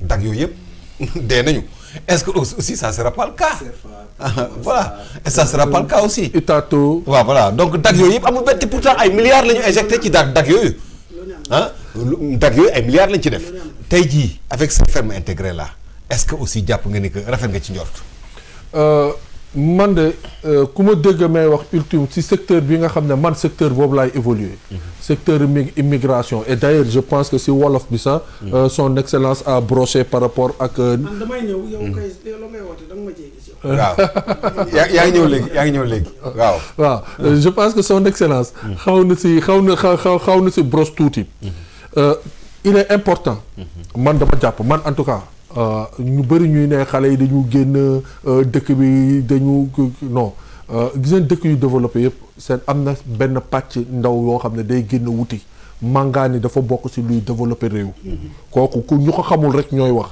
et mais nag ñi di màngaane nañ leen di accompagner bul bàyyi sa doom rek génn daw nii te xamul fu muy dawee tey on a eu vraiment également maa ngi suivre processus bi le secrétaire d'État des Sénégalais de l'extérieur Amadou Chérif Diouf a vraiment renforcé le dispositif par rapport à la migration saisonnière ñu ngi koy encadrer mais lenn laay wax pour ñu corriger jeunes yooyu di dem fi ñuy dem dañ fa am ñett yoo xam ne Sénégal da koy soxla d'abord kumpawu dem bi dañ koy régler ñu bëri dañu bëgg a dem ndax kumpa rek parce que c'est pas parce que dañu ñàkk wala dañu xiif wala dañu kii kumpawu dem dañ koy régler ñaar dañu renforcer wu si àdduna dañu renforcer wu si xam-xam ku dul tukki du xam fu dëkk neexee te ku tukki tumuranke jàng donc dañu am jàng xam-xam dañ jàng àdduna te dañu intégré wu àdduna bi dañu xam li xew feneen dañu am expérience su dund feneen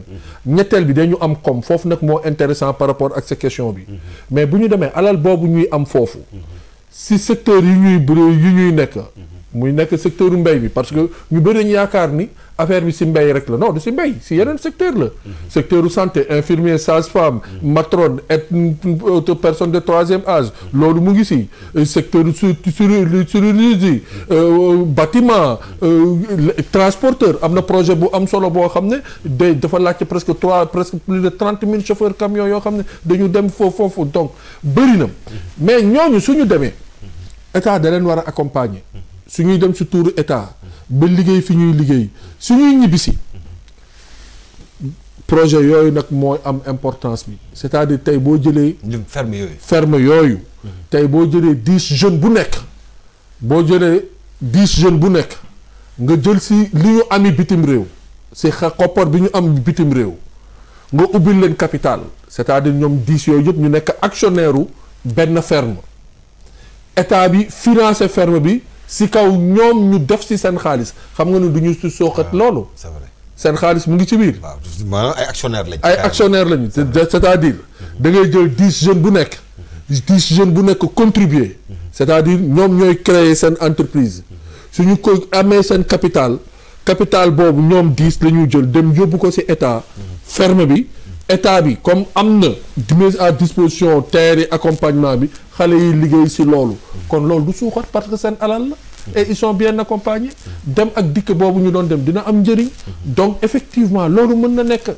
mais est-ce que esprit bi loolu la aussi parce que li nga wax ni bokkul ak esprit bi nga xam ne moo fi nekk parce que souvent ce qu'on voit mooy état dafi teg DER pour financer les jeunes jigéen ñi ak jeunes yi. mais xam nga financement. non attention les choses vont changer je pense que ça ne va pas être le financement politique kaay tàccul ma su ma kiiwee kaay mobiliser ma su ma xëyee defal la benn chèque 5 millions non remboursable ces choses-là vont changer je pense en tout cas ça doit changer. ça doit changer si tel est le cas ñu continuer si loolu s'ils veulent vraiment changer mooy li ma la wax nii. nañuy accompagner xale bi nga xam ne day dem. wala xale bi demul xale bi nekk Malicounda fële ñu jël ko xool leen ASC yi association yi dajale bu kenn jox kenn dërëm si neen. ok loolu moo warul joxe kenn dërëm si neen moo warul. tey ki ngay jox dërëm balaa ngaa naan naam ne fa am na koo xam ne amul lu mu ndekkee amul lu mu jëndee sa benn carax kooku da ngay xool nan nga koy accompagner ba nga xam ne moom si boppam mooy jëndal boppam carax mooy wutal lu mu ndekkee. voilà merci monsieur Oukha. Matar Sylla Oukha wax naa ko léegi en tout cas initiative yu mel ni état bu ñëw dafay am programme yoo xam ne da koy dérouler mu bokk ci ay programmes yoo xam ne boo xoolee ay leviers lay nekk ci moom pour lutter souvent contre la pauvreté ou bien souvent le chômage et tout cela ku ne xam ne ni DER bi fi nekkee ak léegi il y a eu tellement de projets c'est pas DER mais Prodac par exemple am na ay DAC yoo xam ne financé woon na ko fi mais ce qu'on a vu aujourd'hui mooy finalement ñu bari ci ñoom nërmeelu nañu et tout cela avec ces fermes intégrées yi nga xam ne président wax na ko ak renforcement DER bi est-ce que jàpp nga ni dana contribuer de façon efficace ci li nga xam ne moo jëm ci nekkinu ndaw ñi ak jigéen ñi. jërëjëf Amadou waaw bala maa kii sax dafa am lu ma ñoroon lool. ma kontaan ci lool ma ne woon dinaa ko wax. mooy avenue bi ñu tuddee boulevard bi ñu tuddee Mamadou Dia. waaw. ndax man ci fond. man jaayiste la. pur waaw. ndax dama ko gëm. tout à fait Mamadou Dia. loolu tey bi ma ko bi ma gisee kii bi génn. dama kontaan lool. parce que bu ñu fàtte ni Mamadou Dia. De Gaulle moo ko comploté woon ñu tëj ko bi mu jógee Russie 1963 62 61. ñu jàpp ko 62. man dafa yem ak sama juddu moo tax du ma ko fàtte moom. waaw ndax man Mamadou Dia bi ñu koy jàpp avant sama ngénte lañ ma wax. tout à fait bi mu dugg ci kaso bi. sama ngénte ñëwagul fan yooyu la. kon dama kontaan ci loolu. De Gaulle mi ko comploté woon moom ak Senghor ak gars yi. nañ koy wax ni mu amee ba ndax histoire léeg-léeg day metti. waaw ba ñu jiiñ ko coup d'état ba tëj ko. tout à fait tey ñu jël boulevard bu ñu tuddee woon De Gaulle dindi ko tuddee ko. kon yàlla rek moo fi ne. ndam la. kooku ñaari symbole la am. ndax De Gaulle ba mu jógee Russie yi ñëw rek. dafa tàmbali nekk ci tànki Mamadou Dia. ba loolu moo ko jural li mu jur. loolu parenthèse la woon ndax sama mbégte ci loolu. rafetlu ko. waaw ndax ñu bare bari wax nañ ne bu fekkonte ni moo continué woon réew mi ci yooyu jamono. ndax fi mu yemoon ci bâtiment. ba léegi boo fa àggee xam ne moo ko defaroon mooy Sika bi. Sika bi waaw moom moo ko defaroon. te boobu amagu fi at wala ci lay toll. te Sika bi yëpp moo ko fi defoon. te Sika yi ba léegi boo ko gisee référence. njariñ la ci référence la sax ci bâtiment. ci construction. waaw loolu damay ñëw nag ci DER boobu. gis nga lépp lu ñu fi def. te def ko te topp taxawuñ ko. ci naax saay lay mujj. ok DER esprit bi baax na lool. waaye ni mu doon fonctionner moom. baaxul du dara. dama naan du dara. ndax amul benn nit boo mën a wër ci réew mi ba tase ko mun la DER ma defal lii pratiquement loo xam ne mën nga cee teg baaraam. ca bu njëkk laa wax. ca bu njëkk lii DER ma ko defal doo ko gis. léegi nag bu ñu joxee Aïda Mbodj foofu ñu du ko nuyu bu baax na réforme DER. bu ma ko dee am lu ma koy digal.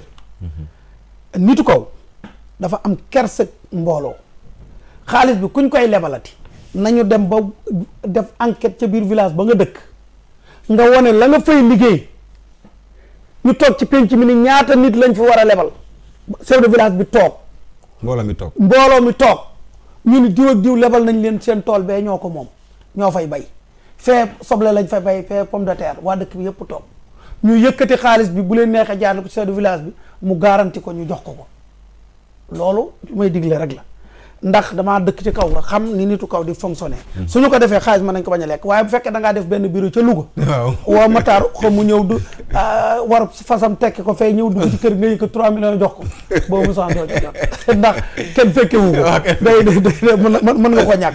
waaye da nga leen di tiiñal nañ ma jégal nag. waaye ni may waxee. mooy lu transparence rek moo ma tax di wax. waaw transparence moo ma tax di wax loolu nag ak digal rek la. mën naa am du doxe noonu. waaye daal man bëggoon naa ku ñuy lebal xaalis. na am ay garantie yu wóor. ndax ñun ñii de boo bëggee dem ci banque bee. ni da nga fay leb 100 millions. da nga indi sa garantie kër. indi keneen ku la garantie waxuma la yow kër gi de. dañ laa demal indi Amadou. mu ñëw garanti ndax tey boo fi nekkatul woon. waaw maar dem si. waaw mu garanti ni bor bi yaa ko yor ni la demal wuti certificat médical. nga dem ci hôpital ñu jox la ay nombre yu bëri ni la yëpp na nga ko xool ay cholestérol ay yëpp bindal la ko notel la ko nga dem te doo dem ci sa laboratoire bopp dañ lay yebal ci seeni laboratoire ba nga xam ne tricherie du fa am.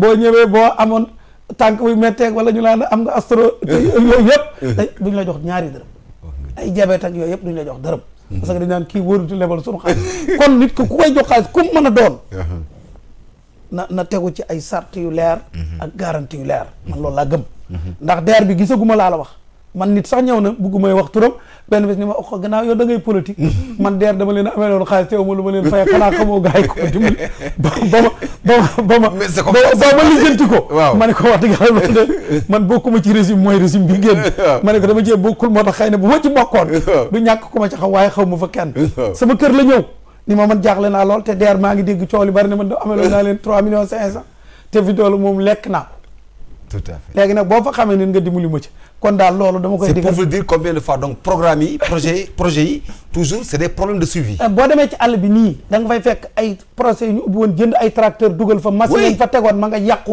benn pièce a ci yàqu ña nga ñu sànni ca àll boobu ferme yépp ci àll bi réew mi li ñu war a def kuy dimbali nit da nga koy fekk ca la muy def nga dimbali ko ca nit da nga koy fekk mu tàmbali ki lay jàng alxuraan sax danaan la baa nga ni baa mun la siin ni la waxal nga ni baa ni siin mu kon ne ni la miim kon ki ngay fekk mu xaalis bala ñu ko jox nit nañu fekk mu nekk ci dara nañu dugg ci àll bi yow mi nga xam ne yéen a ngi yore xaalis laa koy gën a dolli bu ñu demee fekk koo xam ne dafa yor suufam te loolu maa ngi koy digal état bi na fexe ba suuf si ñi ko moom nañu fexe ba attribuer leen ko ñu téye ko ci këyit ndax addunaa ngi dox foo xam ne ëllëg yeneen multinational ñoo ñëw nangu ko ci sunuy loxo ñun ñu jiital ñu nekk ay seeni xar la dal Inde ba nga gis xaru yi dañ ni lépp xaru ci adduna bi Inde la suñu demee ba nangu suñ suuf jox ko ñeneen ñu ñuy liggéeyloo dañ ñuy teg ay bor ba xaru mën na fi am kon suuf si na état bi jàppale ñi ko moom ci cosaan ñu wutal leen i këyit ku ko bëgg a soxla dem ci ñoom ñu jaay la ko nga xam ne multinational bu fi ñëw ci ñoom ngay jaar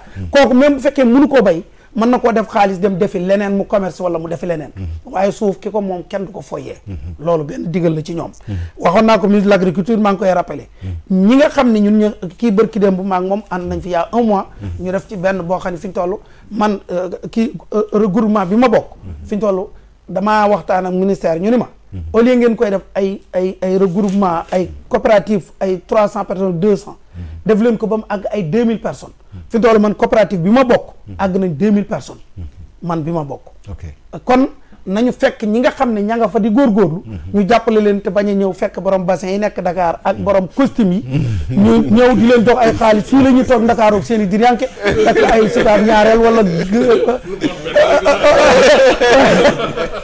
lekk koy ginaar toog boo ñëwee doo leen def dara da nga leen di woo ko ñëw ñuy wujji tribunal ak ñaari fa ñett boo leen yóbbu woon rëbësit weer lañ fay def génn xaalis kenn du ko joxe ci caaxaan kii Europe la nekk xam na ne xaalis kenn du ko joxe ci caaxaan xaalis kuñ koy jox ku ne da ngaa war a am loo teg luñ mën a teg mais souvent cible yi ñan la war a doon parce que aussi xam nga cible yi mooy baykat yi père bi nga xam ne ubbi na atelier yor ñetti machine am wala ñeent am fa ñetti apprenti ak ñett ñoom embauché kooku boo ko fekkee mooy ñetti machine am yoo xam ne benn bu ne jënd na ko 1 million su leen ne lebal ma 3 millions ma yokk sama mais souvent dooguma leen di uxa état bi li muy def souvent mooy ñi nga xam ne amuñu xëy amuñu gont ñu indi présenter ay projet est-ce que ñooñu da nga boo wax ne kon dañ leen war a projet bi boo ma continuer li ma wax léegi ci banque bi waaw Matar tey bu bëggee indi benn projet banque day yebal benn expert ni ko demal xoolal ma uxal yi mu moom bu ñu jëlee xaalisu réew mi di ko lebleen nu banque du leblee xaalisam ndax xaalis bi bala ay dem di jox banque la jógee état bi da koy fay wala yow nga fay ko contribuable yi ñoo koy fayat kon na mel na xaalis bi jóge banque bi ñuy lebal nit ñi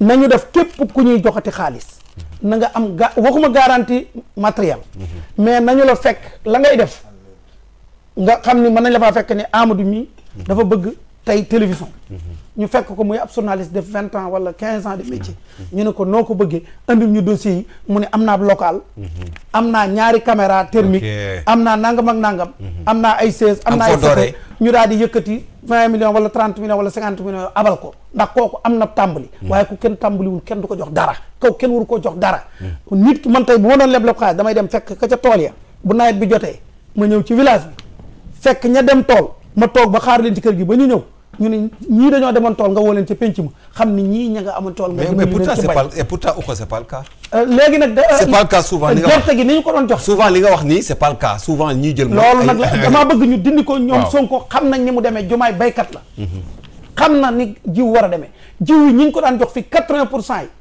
ay footballeur lañ ñi ay fecckat ñi ay fokat ñi ay taxawaalukat lañ daan jox jiw yi man dem naa ci dëkk di jëli jiw ka yor jiw wa ni ma maintenant yow yaa ma laaj gerte ma nga yor hangar bu toll ne géejawaay mais benn xottu gerte nekku ci mu ni ma ku fi ñëw dama lay jox surplus bi li nga xam ne xam nga état bi da koy subventionné à 50% mu ni damay yëkkati 50% yi jox la nga ñibbi xaalis laa la koy jox nga ñibbi ni dama wax lii tout à fait kon jiw yi ni ñu ko doon joxee 80% yi demuñu tool seeni xaftaan lañ koy solo dugal ci jënd dem takk ay soxna nañu xool jiw yi ñi ñu koy jox comme ni ñu ko joxee année bi ñu génn nga xam ne militaires yi ñoo ko joxee nga xam ne da ngay taxaw ñu ne nangami bopp nga am te nañu taxawaat ca na Senghor daan yore réew mi képp koo xam ni jox nañ la gerte na nga indi bopp yi kayitu juddu ya carte d'identité yi nga xam ne ñooy say bopp ñu notifié ko ni jur nga fukki doom wala am nga ñetti surga sa kër ak fukki doom ñu ni bopp yi ñu yéegal bopp yi nag au lieu ñuy joxe ay 1500 wala ay benn kilo ñu yóbbu ko ay 50 kilos bu impôt jotee dañuy mën a identifier nit gi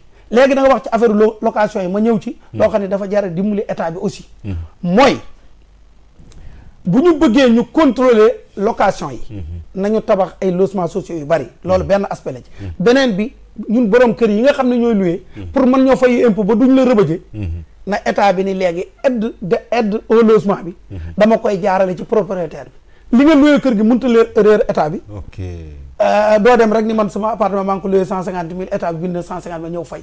ndax état bi gannaaw da lay participer bu ñu nee dimbalee nañ Lamine Diop 50 000 francs logement. mu andi ni logement mi ngi fay 150 000 yow 150 000 yooyu moom la ñu notifié bu année bi jeexee da nga ko fay impôt. état buy joxe xaalis daa war a am nu mu la contrôler ba yow da nga mën a fay impôt France noonu lay def. ndax propriétaire bi bu fekkoonte ni tey location bi duñ la def appel mais lu ko neex lay déclarer. waaye gannaaw appel bi état bi moo la koy jox. yow sa retourne boobu. bu année bi jeexee da ngay ñëw ni man loué naa sama kër ak nit.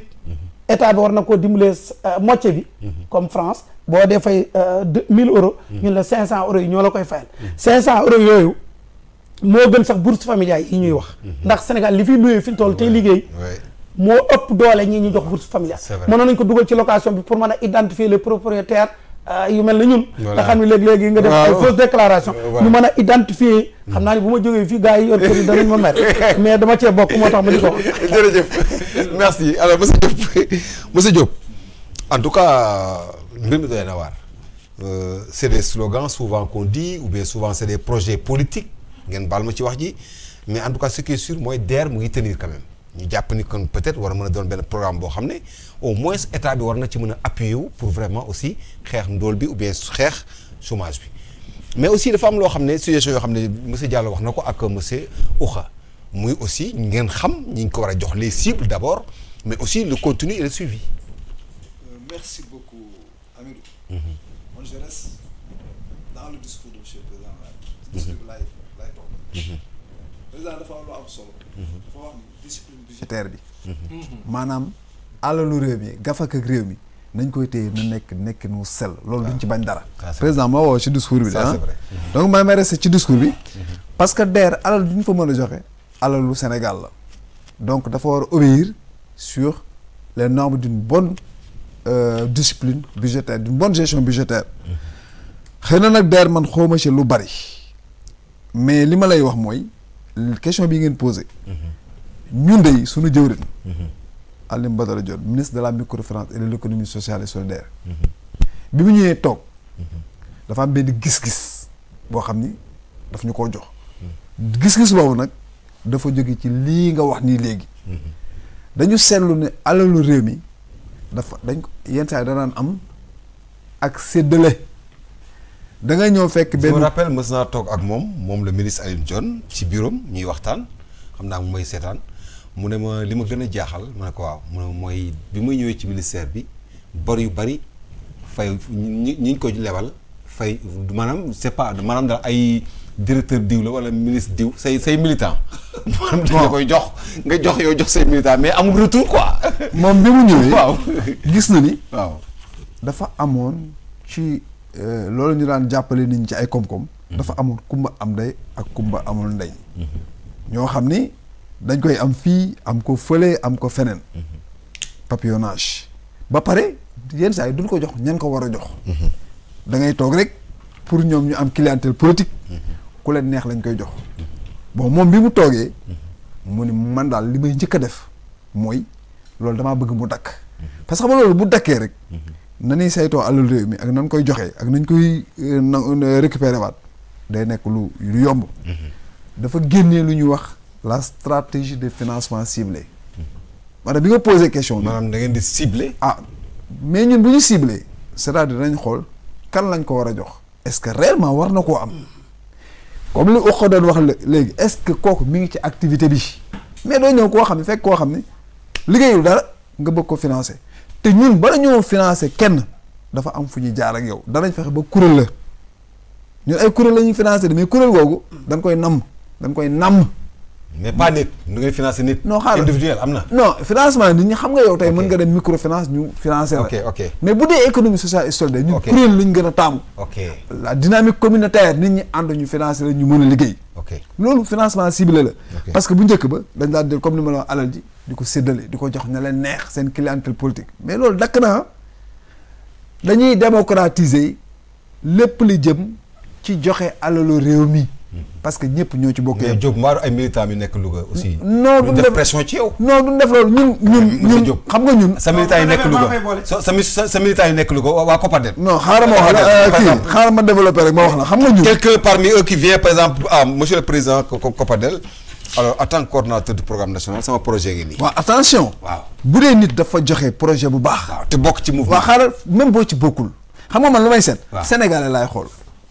ah oui man Sénégalais laay xool mais dama la bëgg a wax ni rek ñu la lii nga posé nii ñun suñu ministre Alioune Badara Dione taxaw na ci bi mu ñëwee rek toog moo tax ñun dañoo am ce qu'on appelle la stratégie de financement ciblé séddalewu ñu de non lépp day jaar yoon xam nga Amidou xam nga stratégie boobu ñun moom la ñuy topp léegi nag da nga wax lu am solo aussi tudd nga fi léegi les fermes fermes yi nga xam ni président monsieur le président de la République daf ko wax ci discours bi gis nga ferme yooyu da nga koy lié ak territorialisation des politiques publiques gis nga 8 pôles yi ñu créé fii pôle bu nekk danañ xool damay ñëw ci li nga doon wax yow ci lan nga gën a excellé wu lan nga gën a mën a taxaw ban activité bu dee mbay moo ban variété moo gën a dox foofu même bu dee yeneen activité sax dañuy xool yow ci lan lañ mën a jàppale pôle boobu lan moo fay développé wu ci 8 pôles yi su ko defee loolu ñu développé fa ay activité loolu gis-gisu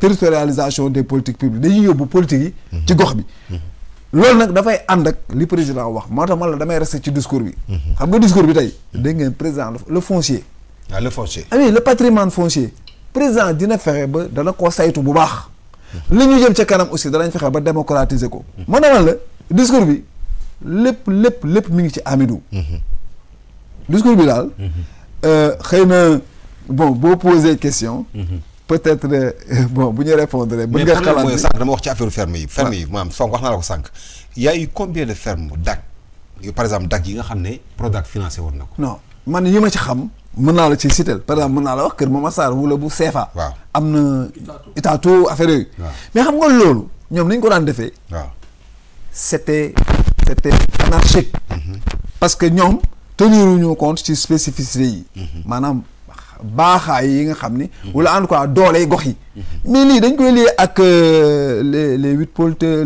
territoire lii ñuy def nii lii politique yi ñuy def nii boo jëlee SND man loolu moo tax ma ne man nit ñi nañu lire SND bi lépp a ngi ci politique bi fan la basé wu lan la ñuy def nan lañ koy defee cible yi nan la xam nga avant ñuy wax affaire xaalis li ñu njëkk a réglé mooy les orientations bu ñu maîtriser orientation yi par exemple man boo ma nee tey économie sociale et solidaire mun naa la wax rek le point 3.6 par exemple dama lay renvoyer fenn loo ma wax man par exemple ci politique bi nga xam ne président de la République bi nga koy dëgmal dénk ko premier ministre dama lay wax lii fee la bokk parce que y a des réformes yi nga xam ni Amidou boo jëlee dëmb ma ci delluwaat le communiqué du conseil des ministres non mais c'est à saluer c'est un communiqué vraiment mais c'est des décisions très importantes des orientations claires précises et nettes lii rek man pour man la ma ni lii rek aw sas la lii rek liggéey la xam nga bu ñu sunu mbokk yi di door ay bal naan lan ngeen defagul lan ngeen kii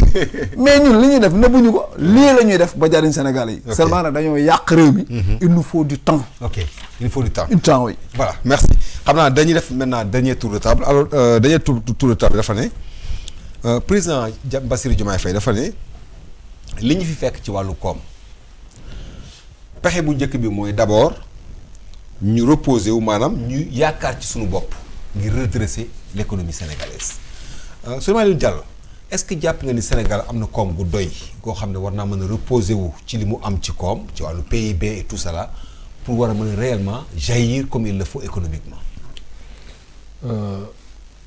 ku gëmul sa bopp doo wéy. waaye day fekk nga say mbagg dëgër de.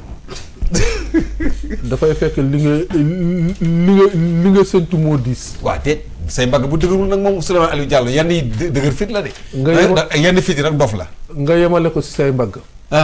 ku nekk xam nga li nga àttan. waaw. bët du yendu waaye gis nga xam ne lu diis. waaw je pense que il est assez important que ñun dañu bon amul dëkk bu amul bor.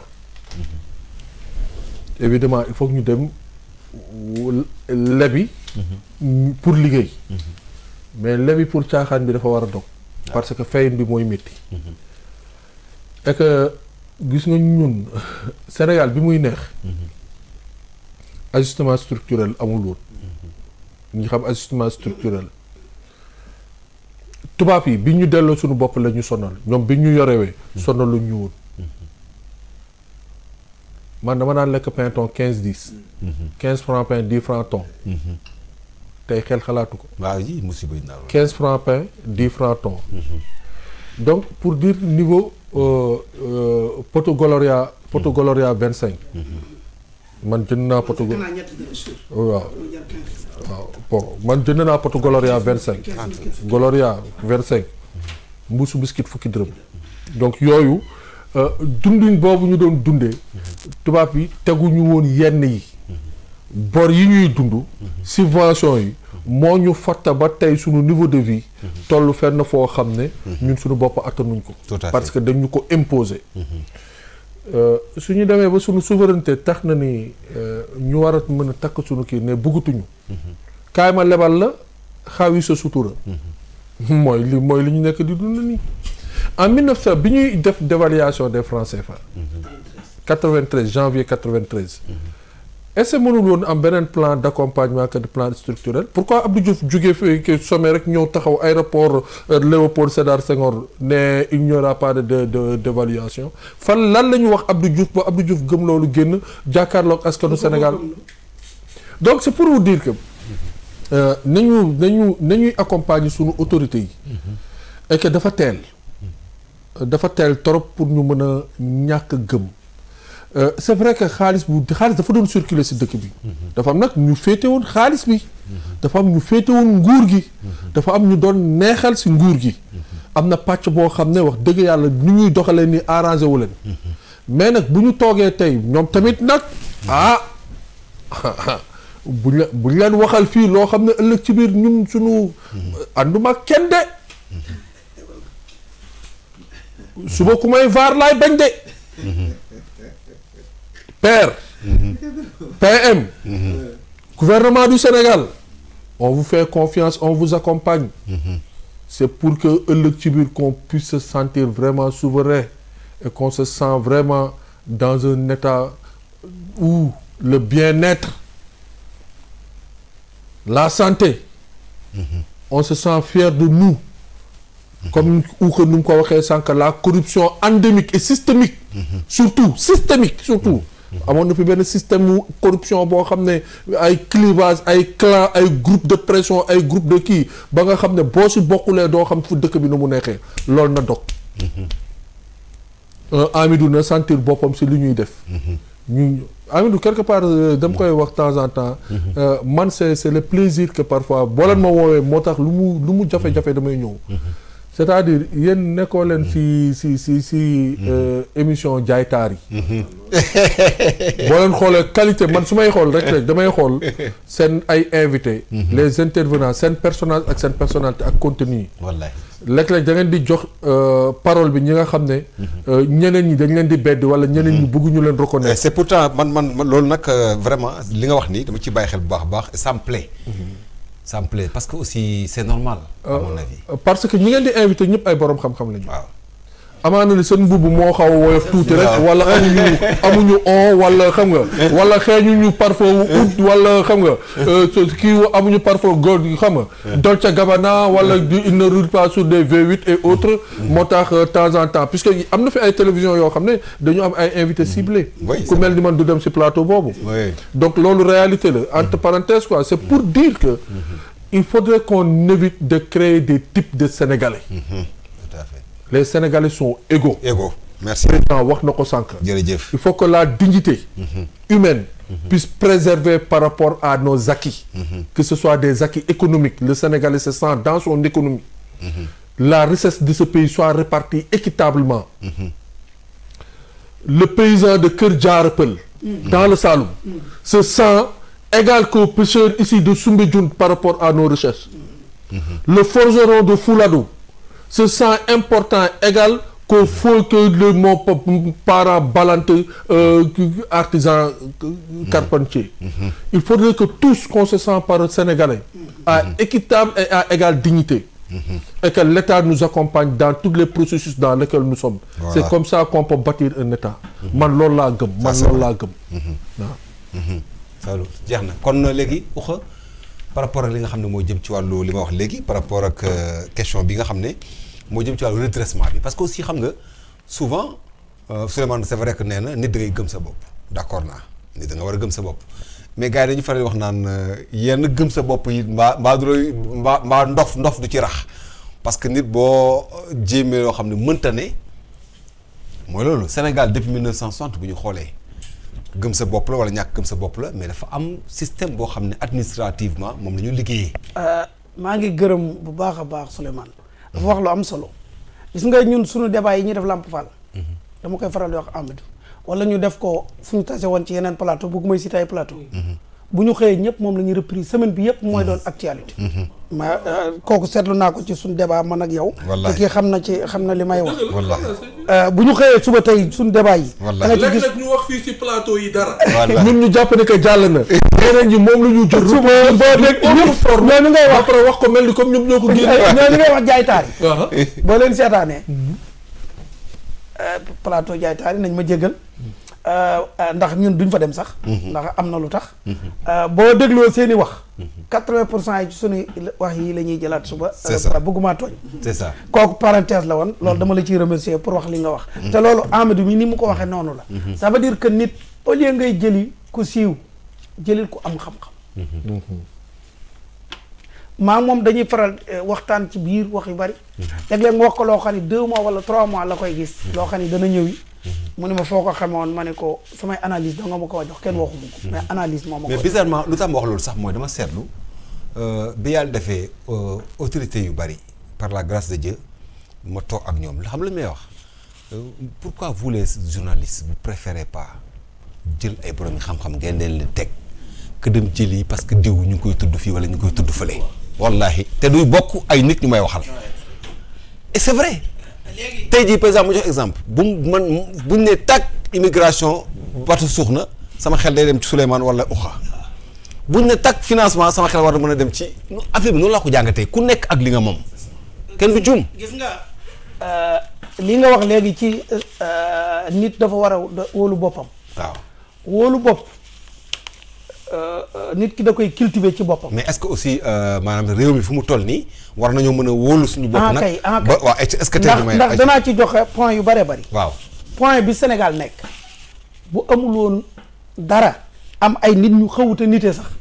fi ko yàlla def fi ko yàlla teg mooy point bi gën ci adduna bi adduna bi laa waxuma feneen adduna bi ñun rek ñoo nekk ci 3 continents yi bokk benn point boo xam ne ñetti continents yëpp moo ñu seq fi ñu toll Dakar ñu bëri xamuñu ne bi ñuy jox indépendance.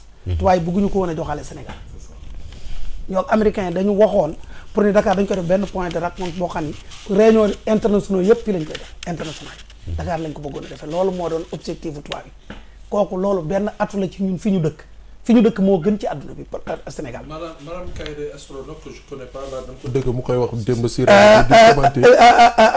loolu bu dul woon kii rek ñun rek ñoo frontière ak États-Unis Brésil Colombie. la partie la plus avancée de kii mu ngi nekk moom moo ko waxee. ci observation américains yi li ñuy gis ci àdduna li ëpp bu ñu nekkul Dakar duñ ko gis kooku borom xam-xam yu bari nangu nañ ko léegi ñu yàlla jox ñu boobu point ñu doon benn xeet woo xam ni même ca temps tubaab yi dañu gëmoon ni xeet wu yàlla yee lañu loolu yàlla moo ñu ko beral tubaab bee ko daan wax kon loolu ñaareelu atu bi la beneen bi man dama gën a kawe loolu comme ni ñu tubaab yi def di foye suñu monnaie ndax balaa diir moo woo Abdou Diouf ni ko kenn du dévaluer xaalis man maa la garantie ni kenn du ko dévaluer Abdou Diouf ñëw wax loolu wax na ko ci autobiographie ba mu ko koy wax dañ ko garantie ni ko kenn du ko dévaluer te fekk boobu dañ ko nar a wor mais dévaluation li tax réew war a am monnaie boppam réew munul développer mukk ci àdduna yàgg naa ko wax dinaa ko waxaat te amul monnaie boppam parce que monnaie dafa doon loo xam ni souveraineté doomu aadama yi ci nga man di soo toogee tey sa réew nga xam ni déficit yi mi ngi kawe nga dévaluer sa xaalis sa banque centrale nga mën ko contrôler mais banque centrale boo xam ni xamoo ca dara ca tubaab bi ñoo koy contrôler monnaie bii nga yor dañ ko yor nii rek utile pour kii mais duñu mel nulle part te gëm naa ni suñu gars yi d'ici 2050 danañ génn ci monnaie bi. loolu laa gëm. loolu laa gëm. te loolu laa leen digalit ndax ñi ma waxtaan ñëpp ñu am xam-xam ci affaire monnaie. yow xam nga ñi ma ciy waxal. dañ ma ni il faut ñu am suñ monnaie bopp. day yàgg nag waaye monnaie kenn du ko foyee. dafa doon loo xam dafa sensible ba nga xam ne boo ko doon defar sax da nga koy defar ba mu xëy rek nga xëy rek ni monnaie bi tey génn na. ndax monnaie dafa sensible. boo ko waxee avant muy ñëw rek ñu spéculer ko wala ñu yàq ko. moo tax monnaie mu sensible. kon ñun mën nañoo gëm suñu bopp ba Sénégal gën ci àdduna bi. américains yi fi toll kii ngeen wax ni moo ci gën a bon. ñu bare ba di ko xarab. Sénégal la ko gënal ci réew yi nekk fii ci Afrique. moo wax ci gémmiñam ni li ma bëgg mooy def Sénégal mu nekk référence Afrique. nekk comme États-Unis Afrique. muy Trump mi ngeen gis. moo tax bi ngeen xoolee tey jii bi muy yokk affaire yi Sénégal kenn laalu ko. 10% yi mu nekkoon la yor. réew yu bari ñu ngi ci 30% ba ci Côte d'Ivoire mi ngi ci 21%. ci taxe douanière. kon ñun suñu réew mi ñëpp a ko bëgg tubaab yi fi ñu toll dañu lay wax ni la. ku ne nangu nañ ñu bàyyi ñu ba mu des Sénégal suñu bakkan bii la ñu ci teg tubaab Sénégal bañ ñoo bàyyi. jaral nañu lu ne. sëy la boo xam ne mënut a tas lañ kon ñun li ñu am nañ ko téye. waaw tey gëm naa ni Sonko ak Diomaye gëm nañ ko. ndax xam nañ li ñu yor. kon man gëm naa ni suñu économie. danañ dem ba dax bokk ci réew yi gën a neex. ci Afrique loolu laa gëm. ndax am nañ atu yëpp pour def ko. kon nañu gëm ñii ñu nekkal. ndax falu am na lu Gaston daan wax yal na ko yàlla yërëm. nit day nangu dogalu yàlla. ñii fi nekk. jóge guñ fi. ndax tànk yi ñu jël teg ko. ku leen di xeex. nar ngaa sonn. parce que am nañ possibilité boo xam ni gis nga nit bu la nee jub naa. loo yor dénk ko. te ñëpp xam nañ ni tey Sénégal ñii ñu yor suñ réew. ak loo leen bañ-bañ. bokk nañ ci ñi gën a kawe ci formation. mooy ENAM mooy école bi gën a kawe ci ñun. kooku mënoo leen a xeeb ci xam-xam. beneen bi ragal nañ yàlla ci gëm ndax sëñ Mourtala ko wax sëñ Mountakha ko wax te sëñ Mountakha du waxantu. nee na leen gëm yàlla ngi ci yéen. def naa leen ci sama xol. kon nañu am yaakaar ci ñoom. te jàppale leen te bañ leen di xeex. ndax tubaab yi ngi leen di xeex kon bu ñu fexe ba. gis naa fi fan yi ñoo xam ne ay rappeurs lañ. ñoo xam ne tubaab yi leen créé de toute pièce. moo leen créé de toute pièce. dalal loolu ci kaw Abdoulaye di def benn tapage médiatique pour daaneel Wade. ñoom gis naa leen ñu leen di réactiver. nañu xam ni ñoom ñëpp pions yi tubaab yi lañu. nañu leen bàyyi xel sénégalais nañu leen bàyyi xel. voilà merci monsieur Diop. alors par rapport ak un peu maanaam tey ji ñu war a mën a compter quand même ci suñu bopp pour mën a avancer ci wàllu koom je veux dire. oui Amadou. xam nga compter suñu bopp gëm suñu bopp. peuple sénégalais bi mu tànnee le président Bassirou Diomaye Faye boobu la commencé woon. parce que dañu indil benn profession de foi boo xam ni sénégalais yi dañu gëm seen bopp jële fi lu bon li fi nekkoon. mais xam nga nan lañ koy jëmmalee loolu. gis nga projet bi. le projet avec grand P. nga xam ne passif moom la yore. boo ko liiree da nga ci doon gis li ñuy wax substitution aux importations. man toujours ci documents yi rek laay dem. maanaam jëggaani bi li ñuy jële bitim réew nan ko wàññi nan ko wàññi ba mu gën a wàññeeku loolu lan lay tekki war nañoo gëm suñu bopp meññeef yi nga am li nga xam ne moom lañ am suñu réew suñu napp gi nos côtes sont poissonneuses mbay mi élevage bi maanaam càmm gi gis nga loolu buñ ko boolee ak wàññi jëggaani bi boole ci 1000 CPS yi ñu war a créer coopérative productive solidaire pour mu jàppale liggéeykat yi corps de métier yeeg ñëpp ñiy yëngu te kuréelu buñ ko defee fu ñu bëgg a yóbbu seen réew bi ci ndimbalal yàlla léegi ñu àgg fa beneen bi ci topp yàlla dañoo baaxee pétrole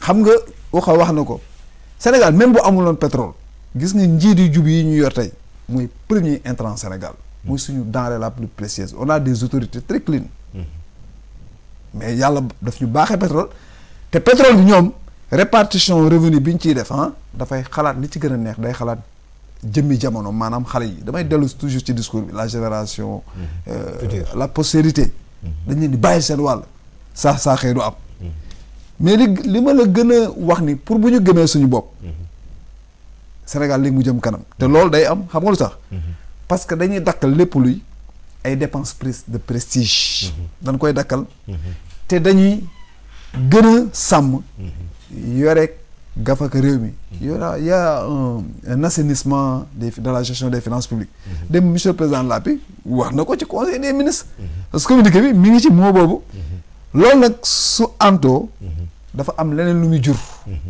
mooy dañuy def équité territoriale. dafa naa yow juñu nga ko. wala Souleymane am na ko fi wax. xam nga tey président de la république moom nee na sunu mbokk yi nga xam danoo nekk ci goxaat yi. war nañ leen a baaxee courant bu doy. war nañ leen a baaxee ndox mu doy. loolu pour mu am il faut que nag dañuy def équité territoriale. la nga xam ne danaan nekk am koom-koom goo xam ne dañ ko daan yàq ay dépenses de prestige. wala ay nit di aakimoo alalu Sénégal di fi am un empire financier di def ay prévarication ak des abus de biens sociaux. loolu day dakk dañu jël lépp delloo ko askan wi. askan bi naat. tey président ay chiffres la fi tudd. dégg ngeen ko li mu wax tey ay chiffres moom. dafa tudd am na fu mu waxee sax ni. je pense que ci mbirum électrification bi. waaw électrification bi n'est-ce pas joxe na benn nombre boo xam ne. ci wàllu électrification bi y aura en tout cas 2745 localités. voilà 2700 et plus encore concernant l'eau aussi 15 millions de Sénégalais seront atteints. voilà c'est l'objectif. combien d'hectares maanaam 2745 localités. parce que mooy cible bi. voilà xam nga loolu. 15000 hectares je crois. non loolu dafa am solo. waaw parce que bu ñu fexee ba suñu mbokk baykat yi. seenu dund ñu naatal ko. yóbbul leen ndox yóbbul leen courant. mais ñoom day tax seen productivité day yokk. xam nga effet bi day entraîner d'autres effets effet multiplicateur la. ok loo ma demal la ñuy seen gis-gis. sérieusement nañ leen ñaanal. voilà en tout cas man gëm naa ni. gëm suñu bopp bi. bul fàtte sama banque diaspora bi. voilà. nga xam ne proposition la woon. waaw. bu ko waaw banque diaspora bi. waaw banque diaspora bi gannaaw Sonko waxoon na ko. waaw ni dafa bëgg diaspora bond. waaw. mas na koo tudd. loolu nañ ci góorgóorlu. waaw bañ am banque diaspora ba pare nañ ko def Louga. voilà xam ni moom. waaw mooy nekk diggante Fouta ak Touba. jërëjëf bal xam nga sama grand bi. waaw dafa am ay idées yoo xam ne dama ko bokk ak moom. parce que man ak moom ñoo bokk fan dëkk. waaw moom nee na banque. diaspora waaw am na noo ko tuddee woon sax banque bi na remplacer un peu eurobond na diaspora bond ñu. waaw mais man Louga benn jour. ndax am nañ xaalis bu ko idée dama lancé woon Fadel. man Fadel laa lancé woon. fonds d'appui au développement de Louga. te loolu. danañ ci ànd ay xalaat loolu moom suñu waxtaan la bu ñu jógee fii pour suñu dëkk Ndiambour. jeex na jërëjëf. waaw voilà merci jërëjëf voilà mbokk yi kon ñu amoon nañ mbégte lool vraiment dalal ki nga xam ne mooy Souleymane Alioune Diallo di président ONG Otra Africa ak Lamine Diop di président COPADEL nekk coordonnateur national du programme d'appui aux acteurs de l'économie solidaire Makhtar Sylla Oukha di spécialiste ci wàllu politique voilà kon jërëjëf. waaye mouvement bi kon ma yokk ko ci su may jeexal ma yokk ko ci mouvement bi su may jeexal waaw ànd gore bi kon ma yokk ci ànd gore bi waaw vraiment sëñ monsieur Diallo merci ñu ngi lay gërëm di la sant. Vraiment, c'est le plaisir d'être avec vous. Merci. De partager tout le temps avec ñoom Oukha ñoom Lamine Diop. jërëjëf mais comme ni ma ko waxee rek c'est avec beaucoup d'intérêt que lañ fiy nekk. merci merci beaucoup. jërëjëf Makhtar Sylla. ñu souhaité bon par ricochet dama am suma benn jigéen. waaw boo xam ne le 4 avril. waaw mooy anniversaire. ah oui c'est vrai. Ramatoulaye madame Ramatoulaye Seye. madame Ramatoulaye Seye moom loolu laa koy wax nee naa ko yow. de bésu yow yaa moom indépendance c'est vrai indépendance nga kii. kon Ramatoulaye Seye par ricochet madame Ramatoulaye Seye. voilà muy suma jigéen di ma ko di appuyer ma bu baax. waaw vraiment elle m'a beaucoup accompagné par rapport ak processus colloque international sur la migration bi ñuy def. en termes de conseil en termes d'accompagnement donc puisqu'elle est née un 4 avril. Ouais. Et donc je lui souhaite vraiment. joyeux anniversaire merci. jaajëf Makhtar Sylla Oukha jërëjëf ñu lay gërëm di la sant. doon baax a baax rek. di gën a santaat di nuyu sama dëkk ba waa Jéeleer. di nuyu nag sama soxna sama lingeer. waaw tout à fait nga xam ne moom laa war a jëkk di nuyu sax. waaw wax nga dëgg. lingeer bu dul loo dooree. ah nee na sama lingeer. di ko wax rek. sama lingeer bi. dafa nekk Sénégal temps yi.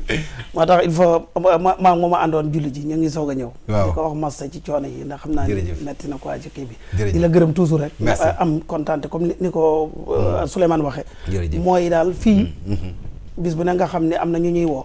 waaye dañ leen di gàntal. waaye fii moom fu ñu woo rek. waaw dana ñëw ndax. dañ ne télé bala nuru. télé bala nuru. jërëjëf télé bi ñu nuru nag. mooy ba nga xam ne waa Touba ak waa Louga. ak waa Njàmbur dañ koy seetaan te du ñu ko rate. jërëjëf bu ñu sañoon. ndax keroog maa ngi seetaan ñu àgg ci 57000 vues. jërëjëf ci bi ñuy def émission bi. jërëjëf ma ne nag kon te suñu mbokk yooyu la kon ñoo ngi leen di gërëm ñoom ñëpp. jërëjëf di leen sant. merci monsieur Diop jërëjëf ñu ngi lay gërëm di la sant. merci beaucoup Amidou. man mbégte toujours laay am pour ñëw fii. jërëjëf dafa naa ci diggante lu matul ñaari weer. ñëw naa fi ñaari yoon. c'est ça koor gi ñëw naa tey ñëwaat.